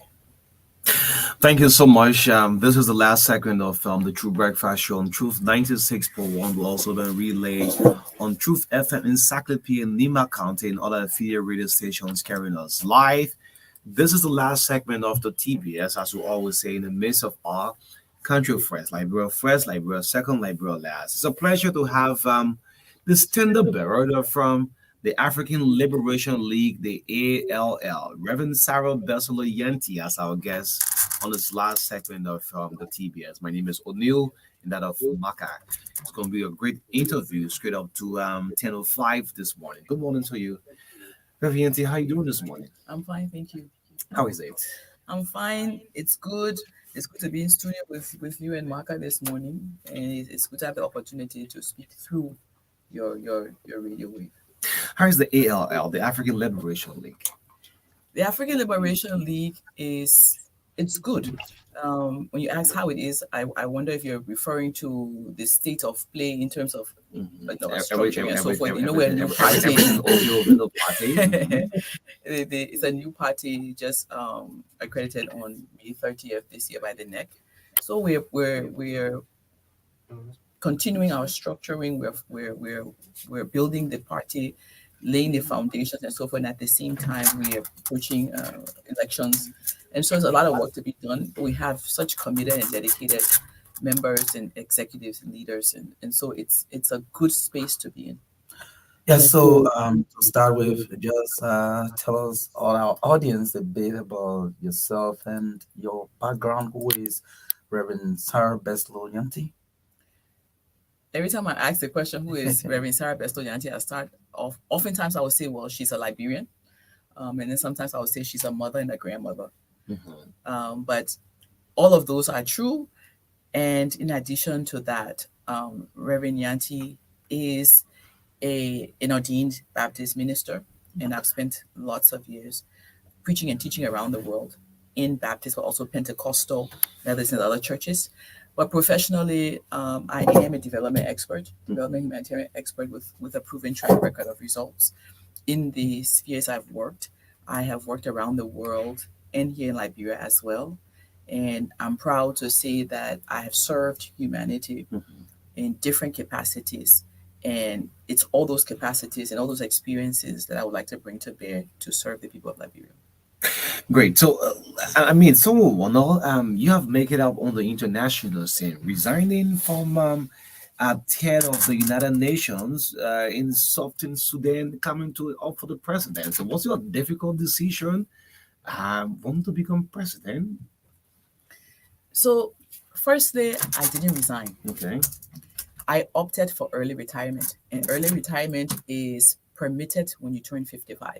I turned 55 on April 5th. And for me, it was a decision as to when I segue, when I make a shift. I've always said, for anybody who knows me closely, I've always said I will not stay in the UN until I'm 65 or until I'm 62 or 70. I wouldn't. And of course, when you reach Assistant Secretary General of the United Nations, you have lots of provisions. And of course, retirement age is one of those where you not necessarily change to retiring at 62 or 65. You can stay longer. But I opted to come home at 55 because you have only 15 years maximum left of real productive years. You have, at 55, you're looking at 15 maximum, 10 to 15. If you want to push to 75, then 20. And I felt it very important that at this moment where I have the opportunity to take early retirement, I should utilize that opportunity to come home and use the rest of my years helping to build the nation Liberia, helping to build our systems and helping to build us into a place where we can transition to truly being a developed country, a developing country, and a developed country. And I find the timing very important because this timing for us as a people is critical. It's a decision point as to whether we continue at the same pace, at the same trajectory, or whether we shift, make a serious shift towards focusing on true development agenda and really pursuing nation building. Well, I know you've Internationally, you've made a lot of contributions to other countries, including in Nepal, Yemen, South Sudan. But besides that, what have you done in Liberia, maybe to impart people here in Liberia or some other work you've done here as contribution? Now you are going for the presidency. So, in terms of professional work in Liberia, Hmm. I've worked with the Ministry of Health. I've worked at the National AIDS Control Program. I was the one leading the AIDS program when we revamped the National AIDS Control Program, the NACP. We actually were the ones that started the first National AIDS Commission because it was a criteria that we had for the Global Fund. And I was the one that wrote the first HIV component, the HIV proposal for Liberia, 7.65 million, the Okay. first grant that came to Liberia from the Global Fund. I wrote the proposal Mhm. because we're in war at the time. Mhm. And so the UN was leaving and had left. Okay. And so during the period of the drafting and so forth. Mhm. And I led those efforts. I joined the UN in Liberia because the UN then received the grant, which I successfully wrote and got approved, but the government couldn't receive the money. And so the UN received the money on behalf of the government. Okay. And the UN then was recruiting, looking for people to manage the grants. And that's how I joined the UN. I applied and I joined the UN at that time. And so my contributions are there in terms of what I was able to do. At the personal level, I have been throughout the years continuing community engagement and support to community activities. I never stopped. And I have done everything from feeding program for the elderly in Broadville all the way to doing some water projects. But the projects I've done with communities, in partnership with communities, that I really feel so strongly about is the learning huts for adolescent girls. The learning what? Learning huts Okay. for adolescent girls. Okay. We started out, we constructed the first two some years ago in Broadville and in Banjo.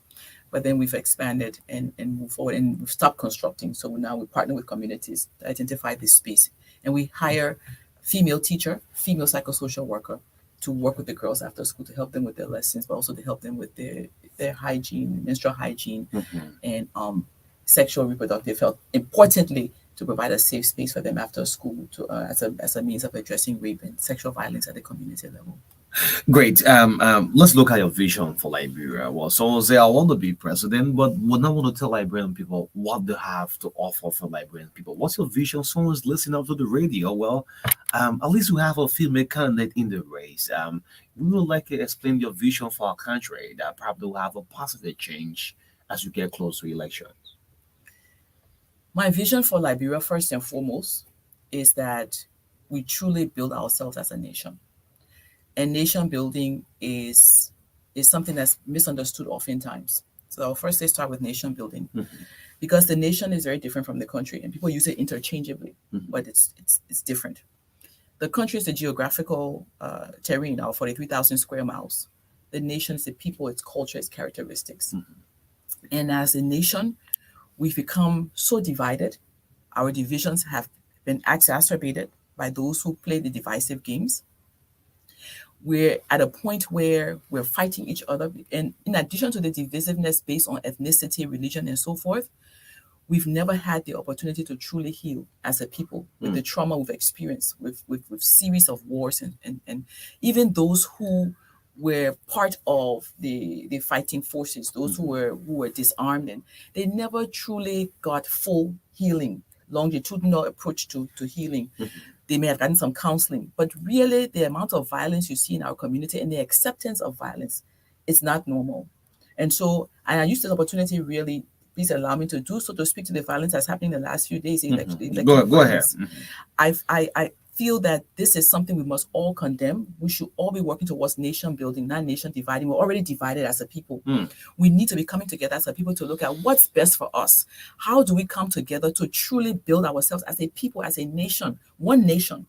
And the heads of different institutions, the heads of different organizations and movements who will allow this violence and not speak out against it, but encourage it, I want to appeal to them to stop. Leadership is about influence, and good leadership will be about how we influence others towards the right thing, how we influence those that are leading us, that are following us, to do the right thing. And in this space and in this context right now, it's about peaceful elections. It's about peace. It's about sustaining our peace. We're too fragile as a country. We have a fragile peace. Let nobody fool you and say we've sustained peace. We have a fragile peace, and it's the responsibility of all of us, not one person, not only the president. All of us have a responsibility to sustain our peace.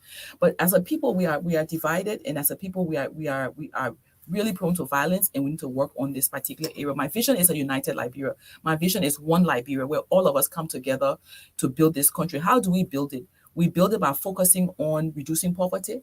We build it by focusing on lifting the poorest of the poor out of poverty, and I can speak to that directly. I have that experience in building social protection system. I have the experience of setting up a system to pay cash, benefiting almost 9 million people in a war-torn country called Yemen, where you have over 33 active front lines on every given day. That system that I built that addressed the needs of the poorest of the poor is now being replicated in Afghanistan, Ukraine, and Sudan. So my vision is, first and foremost, we take care of the poorest of the poor. We build a social protection system that allows the poor to have access to resources to be able to feed their children. My vision is a Liberia where we create opportunities for the youth, opportunities for the women, and ensure that we strengthen all of our sectors and diversify our economy in a way where we can increase jobs and make sure that youth are ready for the job market. So, a sustainable poverty reduction strategy. Looking at Liberia we know that we face a lot of economic challenges. So, do you have a specific strategy for poverty reduction? Yes, and part of what I just spoke to is actually about poverty reduction. In addition to that, look, we're looking at generational poverty in Liberia. Cyclical poverty, generational poverty, where you move from one generation to the next. It's the same situation. People can't find a way out. It's a downward spiral. How can somebody live for 80 years and every day of the 80 years they're looking for food to eat? They don't know where to get the next meal from. It's unfair.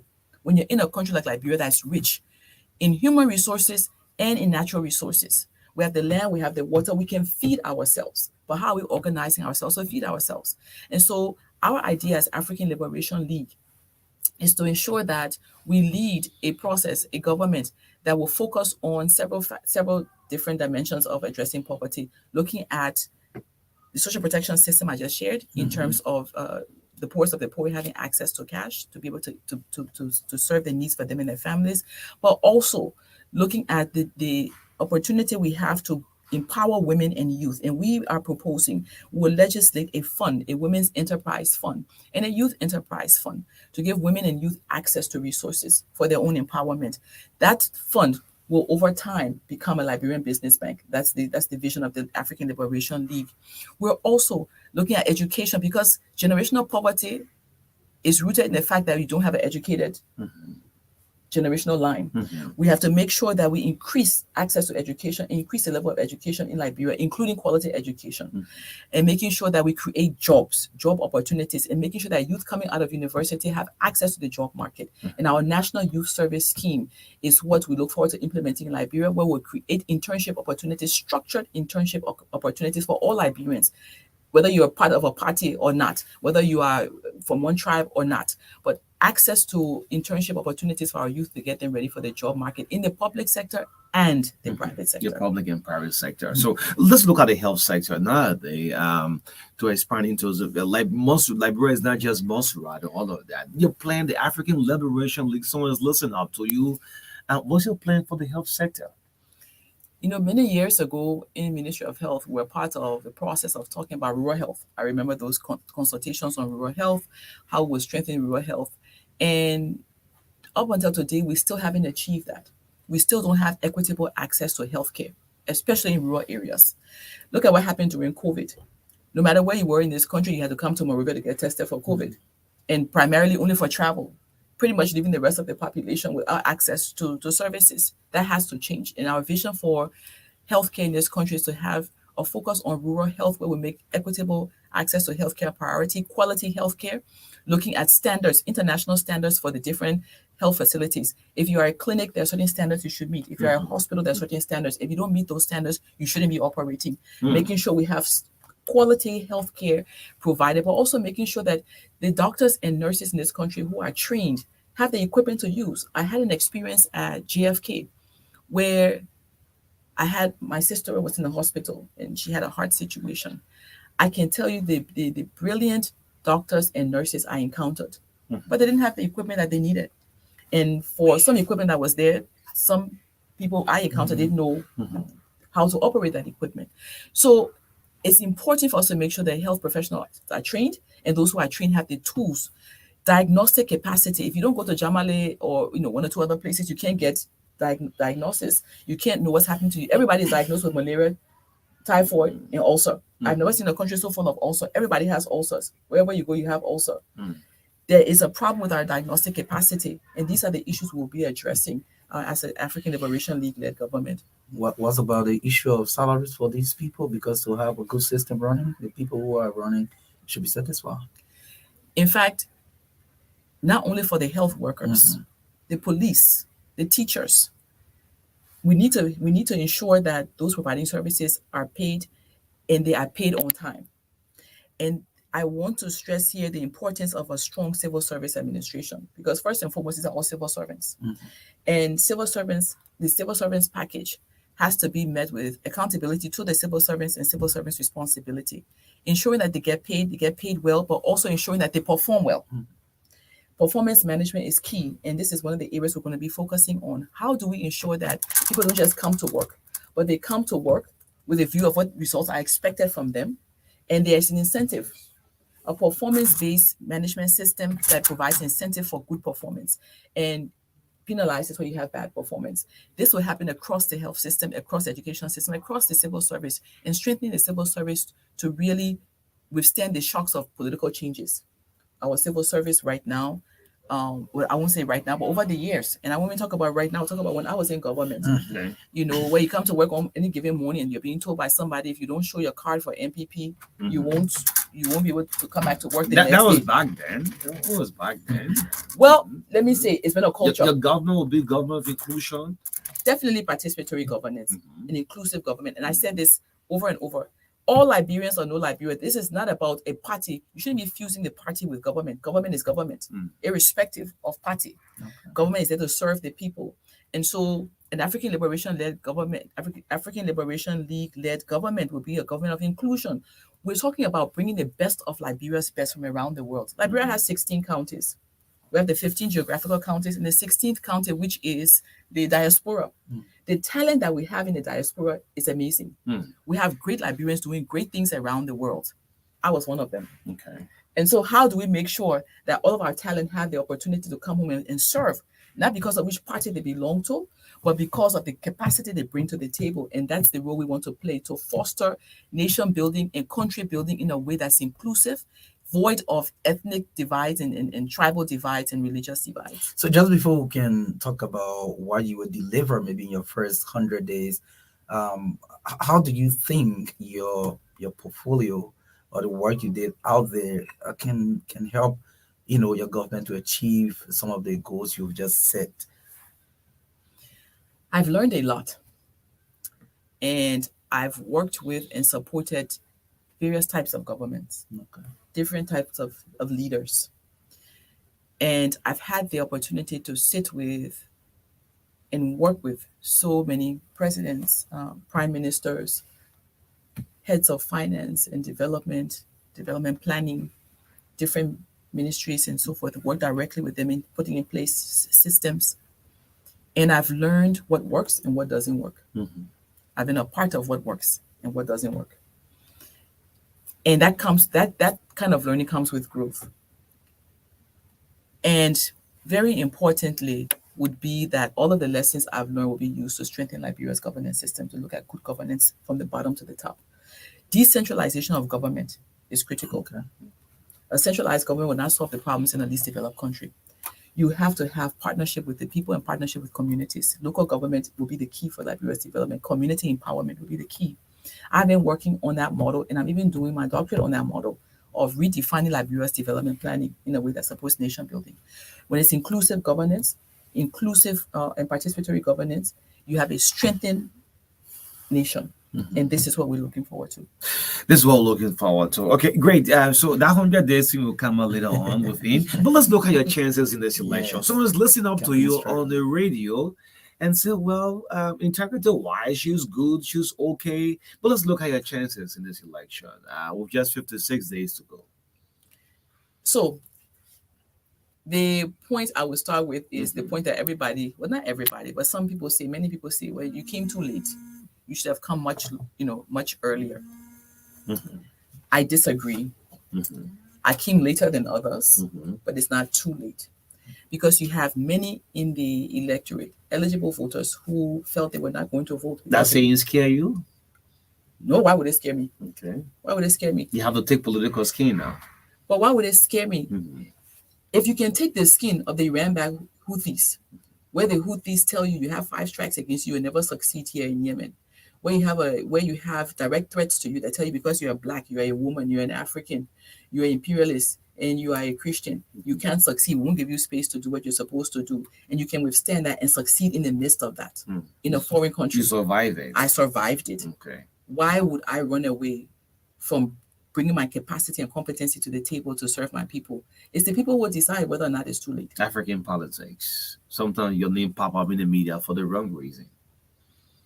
She's good, but probably why at this time? Have you heard that before? Why at this time? Your name some point in time pop up of the CPP that you was going as a running mate at Ellis Cummings. Sarah Yanti, she's a good character, yes, but why at this time? Why not now? Wait for 2029. Why? I pose the question to you, why? I'm a Liberian. I have capacity and competency. I'm a proven leader at a global level. Why would I want to wait when I have people in Liberia who say that they had not seen the alternative that they've been looking for? Everyone should be given the opportunity to participate in our democracy. And when you have people who say they won't vote because they haven't seen an alternative, and I know I am an alternative, I put myself forward. And that's what I've done. Let the Liberian people decide whether I came late or not. Let the Liberian people decide whether they want to look at who came in line first or who has the best capacity to serve their needs. What are arrangements, or if I would say strategy to engage the voting population across the country? And if I may ask this popular question, I always ask these candidates, where is the stronghold? So I won't say stronghold. The stronghold. I say let the results show what you would see as a stronghold. I won't speak to that. I really want the Liberian people to exercise their will and pleasure and say what they feel about the type of leadership they want in the next 6 years. I will say that my effort is being put into making sure at the community level, those communities that I am reaching out to make sure that they know who I am, what I offer. They know that they have an alternative, and they're being asked to look at the options they have before them and to make a choice. Is there any fear you go into this election? Perhaps you look on the social media, you see political parties having a street block just everywhere, this huge crowd, and here is the African Liberation League, a very good party, integrity wise, stand up bearer, very good, and very experienced. Just watching. I think you're gonna need that part. I think you're gonna need that part. No, yes, very experienced and and everything, but yet and still that huge crowd. Is there any fear you go into this election with? We're not looking at the crowd, though. The same crowd are saying Hosanna in the highest, hallelujah, Hosanna, Hosanna. The same crowd are saying crucify him, crucify him. What the interpretation of that? The interpretation is that you don't determine that by the crowd. You determine it by the votes. You determine it by the votes. Look, the reality is that when people go into that voting booth, they will decide what they feel is best for Liberia. And I think that's what we should be waiting for, October 10th. Proceed. So one question from me, Liberia, from what we are reading, what we are experiencing in the country, we are hugely a donor-dependent nation. Most of our even infrastructure projects are supported partners. As someone with huge experience and a diplomat for that matter, how do you look at it? Is this something to continue to increase the kind of donor support, or a strategy to see how Liberia can at least take its own responsibility, if 90 or 80%? So I'll use the opportunity then to answer a question I'm always asked. I didn't hear yet. I want to answer that question. I will answer those two questions together. one question I'm always asked is why African Liberation League? And why the name African? Why not Liberian Liberation League? And so forth. I will use the opportunity to shed light on that. I'm a very strong Pan-Africanist. I believe strongly in Africa, and I believe strongly in Liberia. I believe Liberia is birthed to be the strongest nation on this continent. And I believe if Liberia gets it right, Africa will get it right, because we're the oldest republic. And the oldest should be paving the way. The oldest should be showing an example. And so the issue of dependence on others is something we have to work on. We have a dependency syndrome that we have to work on. The mindset that others are responsible for our development has to change. And on the issue of nation building, that's where it starts from. The fact that we have to come together as a people to recognize that our development is beholding on us to develop Liberia. Others can help us, but we have to take the lead. We have to invest the more. We have to ensure that we create the fiscal space in our budget to provide services, to provide the development trajectory that we need to be setting ourselves on, and then others will come and follow. And so as a African Liberation League government, we intend to do just that. We intend to create that fiscal space with it, and we intend to broaden and widen the envelope as well in terms of the budget allocations for this country. We intend to ensure that we remove the excesses. We intend to ensure that we look at tax waivers and so forth for large corporations, large businesses that get the easy way out where the small ones can't even get access to resources. We intend to really trim all of the excess and the fat, and then at the same time to increase our economy, to grow our economy through agriculture, grow our economy through foreign direct investment, and creating an enabling environment for foreign direct investment, especially ensuring that we manufacture here in Liberia. We are exporting jobs. Everything we export as raw material, we're exporting jobs, because those raw materials could be used here in this country to create jobs for our people. Great. So I'm starting now to see your political strength now for the last 30 minutes. You know, the last time we had a strong political female candidate was in 2005, Ellen Johnson Sirleaf. Now here is Sarah Belsula Yanti. What do you get your political strength from? When you wake up in the morning and you scratch your head, oh my God, what sort of thing I put myself into? Well, people waiting at your gate, people at the party's headquarters. This is not your life you used to be into. What do you get your political motivation from? I love Liberia. And I believe in the Liberia that I've seen in my visions. I've had visions of the new Liberia. I've seen the skyscrapers. I've seen them myself. It's not about a dream. This is about a vision. I've seen it. And I believe that it's going to happen. And I want to be a part of that narrative. I want posterity to judge us in this space and time. All of us Liberians around the world who have knowledge, skills, and capacity, that we came forward and we did our best to change our narrative. So I'm motivated because I know that I will probably not live to be 100. In the next years that I have, I want to be a part of changing Liberia's story. Was a difficult decision to contest for the presidency, family-wise, and said, well, don't put your hand into this thing, this Liberian people thing. And you woke up in the morning, I want to be president. Your family say, no, don't go into this. What's your difficult decision, man? Even my bosses, some of my bosses told me, don't go into this. Some of my bosses said to me, look, we need you here. Even after I took early retirement, effective June 30th, within 2 weeks, I got an offer to go back at the same level of Assistant Secretary General. Look, I was being told by one of the leaders that, you're one of those we're looking at on the continent to lead continentally and so forth. I've heard all of those things. I've heard some people saying it's not worth your time. You're doing so well out there. I have close friends who've said to me, we're looking to you to pursue being the DSG or SG. As is U.S. Secretary General. Yes, I've heard that. The UN. I've heard that. Why I've heard Liberia? that. Why the presidency?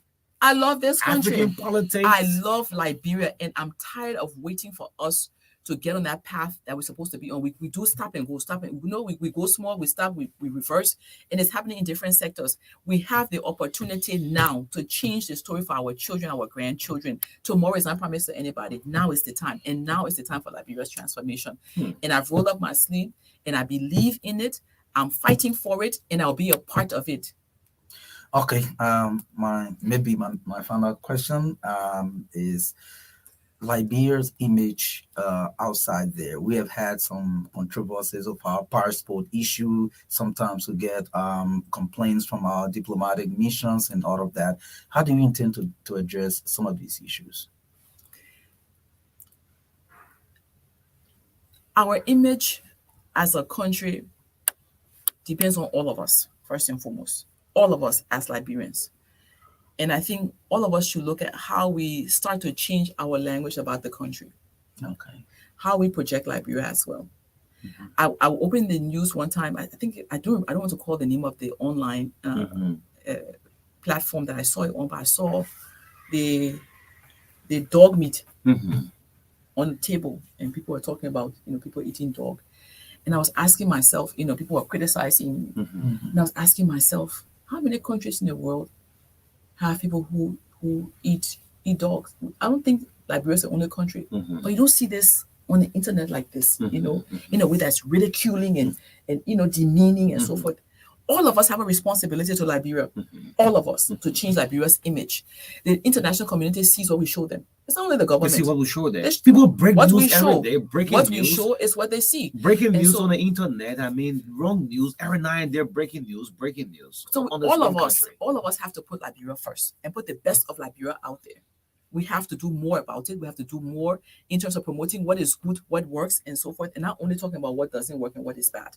So all of us have a responsibility. In addition to that, the government has a greater responsibility because the government has bilateral and multilateral relationships, and the government that should have a clear plan in terms of foreign policy agenda, in terms of how to position the country, and that's what we plan to do.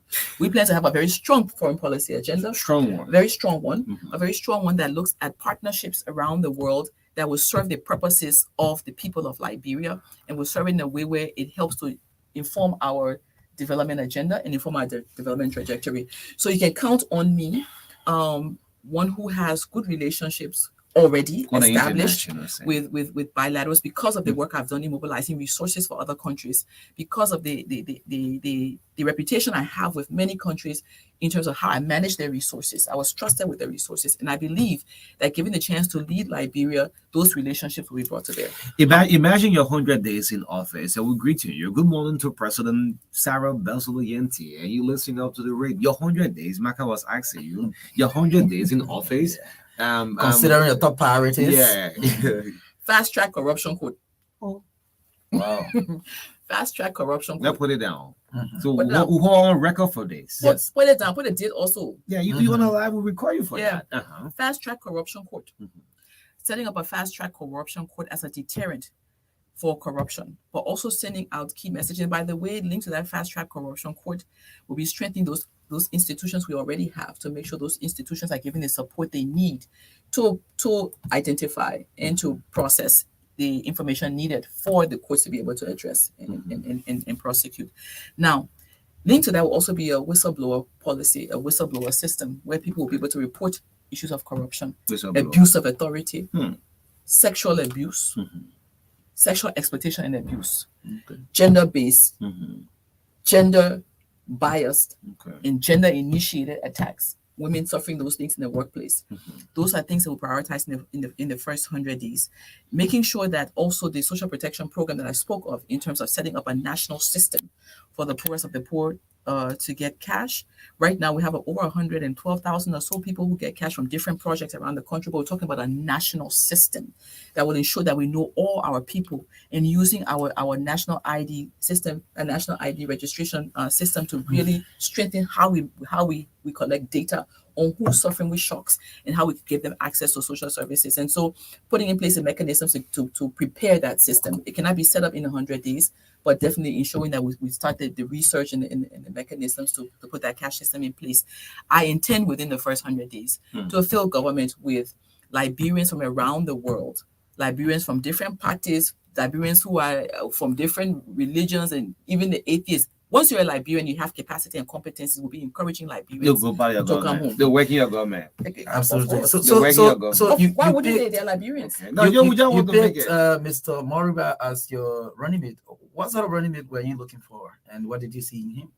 I was looking for a running mate with like mind.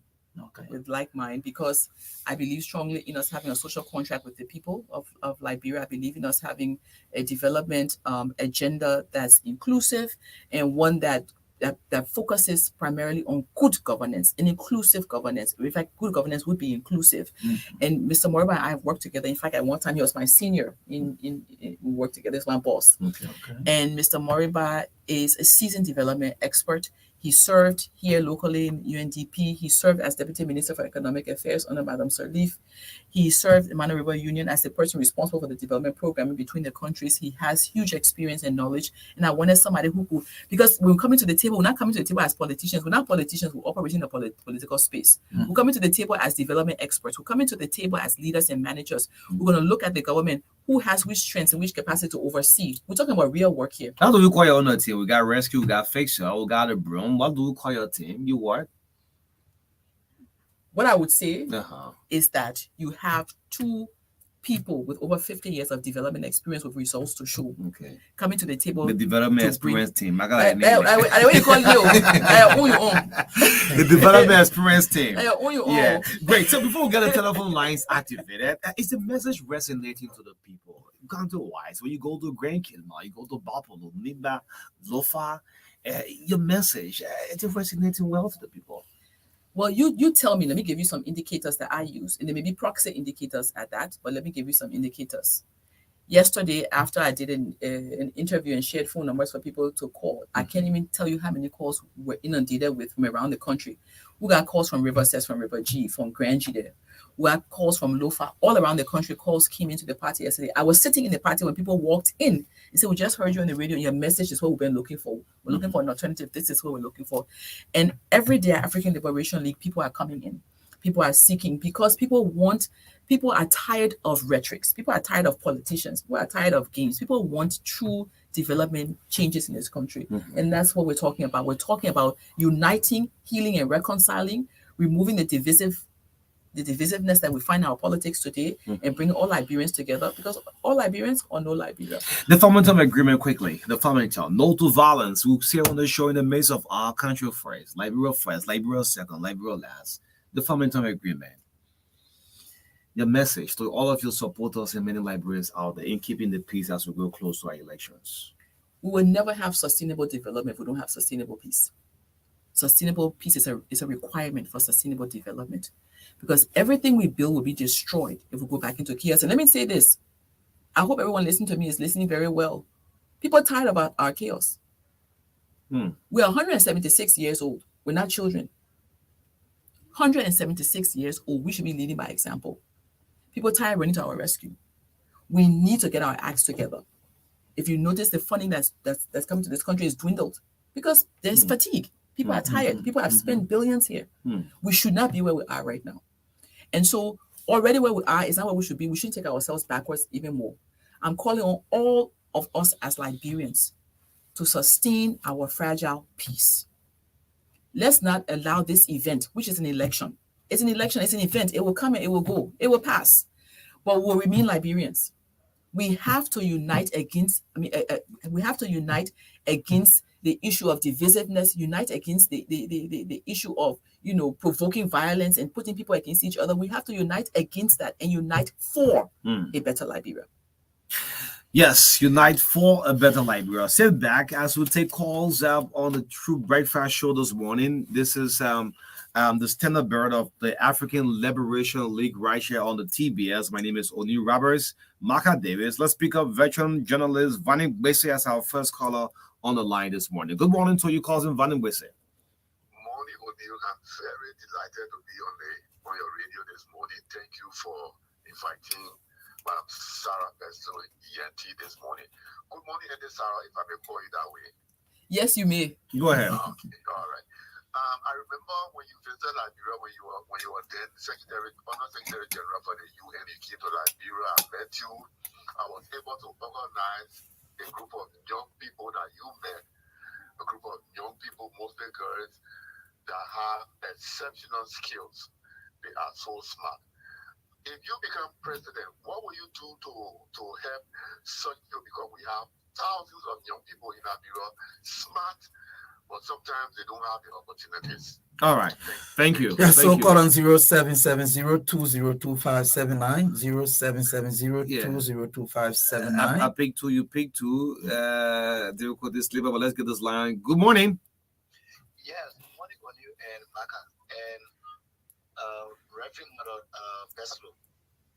She really doesn't know me, but I worked for her NGO called SM4C. So I did a contract for them. Go to the issue. Go to the issue. Hello? Yeah, just go to the issue. Yeah, so I just want to speak more about her. She's one of the person who made me know toward the District 17. Or her minds are all in those areas. She's one of the best candidates in the race, and I want to acknowledge the fact that she has been working ever since. Thank you so much, man. All right. Thank you. Okay. Yeah, you said what's your name? My name is Kamara. Thomas. Thomas. Come on, yeah. All right. This is Morris. I know somebody I call from Broadview. Go ahead, sir. Okay, good morning, Madam Unity. Yanti. I am from Broadview at Dewey Junction. Very far to go at the resident. We are doing business there. We control the business people there. Okay. And we want to congratulate you as you're telling us that you want to become a president. But what will you do to impact the life of the people right under your feet? Okay? Moving through to go Morovia every day. Okay. Okay. Yeah. Good morning. Good morning, Marka. Good morning. Yeah, my name is Roosevelt Fonso Banks, and I phoned you from Glover this morning.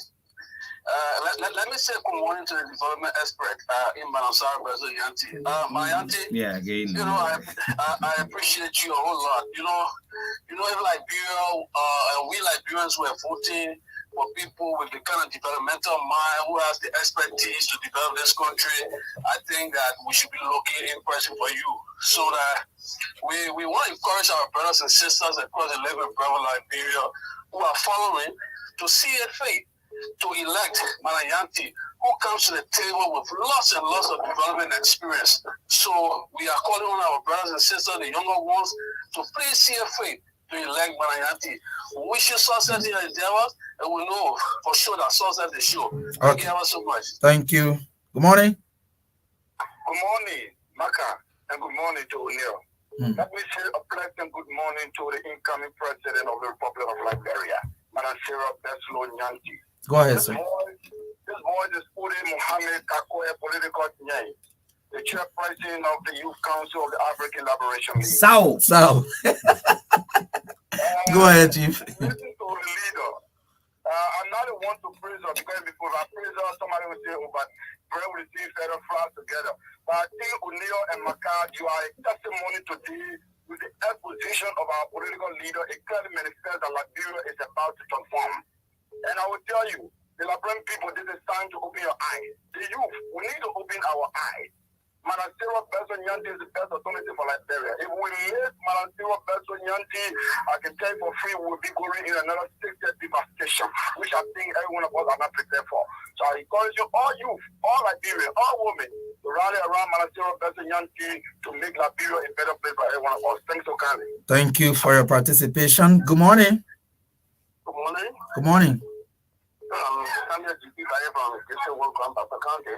Go ahead, sir. I want to welcome the initial aspirant as a female to my Johnson College. But my concern here is we the civil servants. I will pay because according to the law and the constitution, equal work, equal opportunity under the law. But we civil servants were ready, we know our own development. So what would be other politicians come to representatives, senators, aspirants, they don't use that mention civil servants. Okay, civil servants. Thank you. Thank you. Good morning. Yeah, good morning, Marka. Good morning, Ori. Good morning to the student here, madam. Of Sarah Beslo Yeti. My name is Emma Hammer, a Kodiba Coxon. Let me appreciate that, madam. Marka, our relevant profile is actually really, he had a potential to be the next president. But my question is, if the poor of Liberia elected as the second female president in Liberia, what is your plan to the young people who will be abused by jobs in our country? Thank you so much. Okay, yes, let me take this caller. Good morning. Good morning. Good morning. I'm Patience Cool. I just want to greet the studio guest, Madam Sarah Yanti Besolo. Good morning. And to my brother, O'Neill Robert, thank you for hosting such an incredible political leader in this trying time of our political season. I called this morning to call out my fellow young people this is the time, especially to my female out there, this is the time for us to look beyond the box.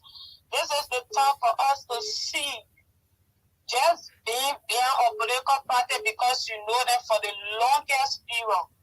LABRA is at a stage that we, the young people, need to come on board and say no to being familiar with all a cricket system. This is the time that Liberians need a woman or expert, someone that has the record of developing system and system that are then used and adapted by big country around the world. I just called my fellow youth this morning. I know it is hard to get used to a particular system is difficult, but change is always available. We just need to be open-minded. Okay. I'm tired with the rhetoric and the lie. It's about time that all hands get on board and see how best we can trust Reverend Sarah to take the country to where we want to see it for the next 6 years. Okay. I don't need to go further. We Thank all you. know the state of this country. All right. Okay. Thank you. Abbas, Thank you. Thank Patience. you. Let's Thank see if you, I can go Patience. to Central Monrovia and pick up this Azzy vase. Hey, McLean Rounder. McLean, Central Monrovia, Kerry Street, morning. Good morning, Oni Robert. And let me say good morning to MARKA and also good morning to the female president of Canada. That we know. And I do join you for the Big Captain Lecture Center. Only Robert, if you were to look at and analyze manifesto and TV, you'll get to realize that in fact this man can even be president of the United States of America. But mind you, her passion having them felt among we the common people. I want to use this video to invite To see you, right? To see you. As soon as you come to the Intellectual Center, they're oppressing his film. To the common people.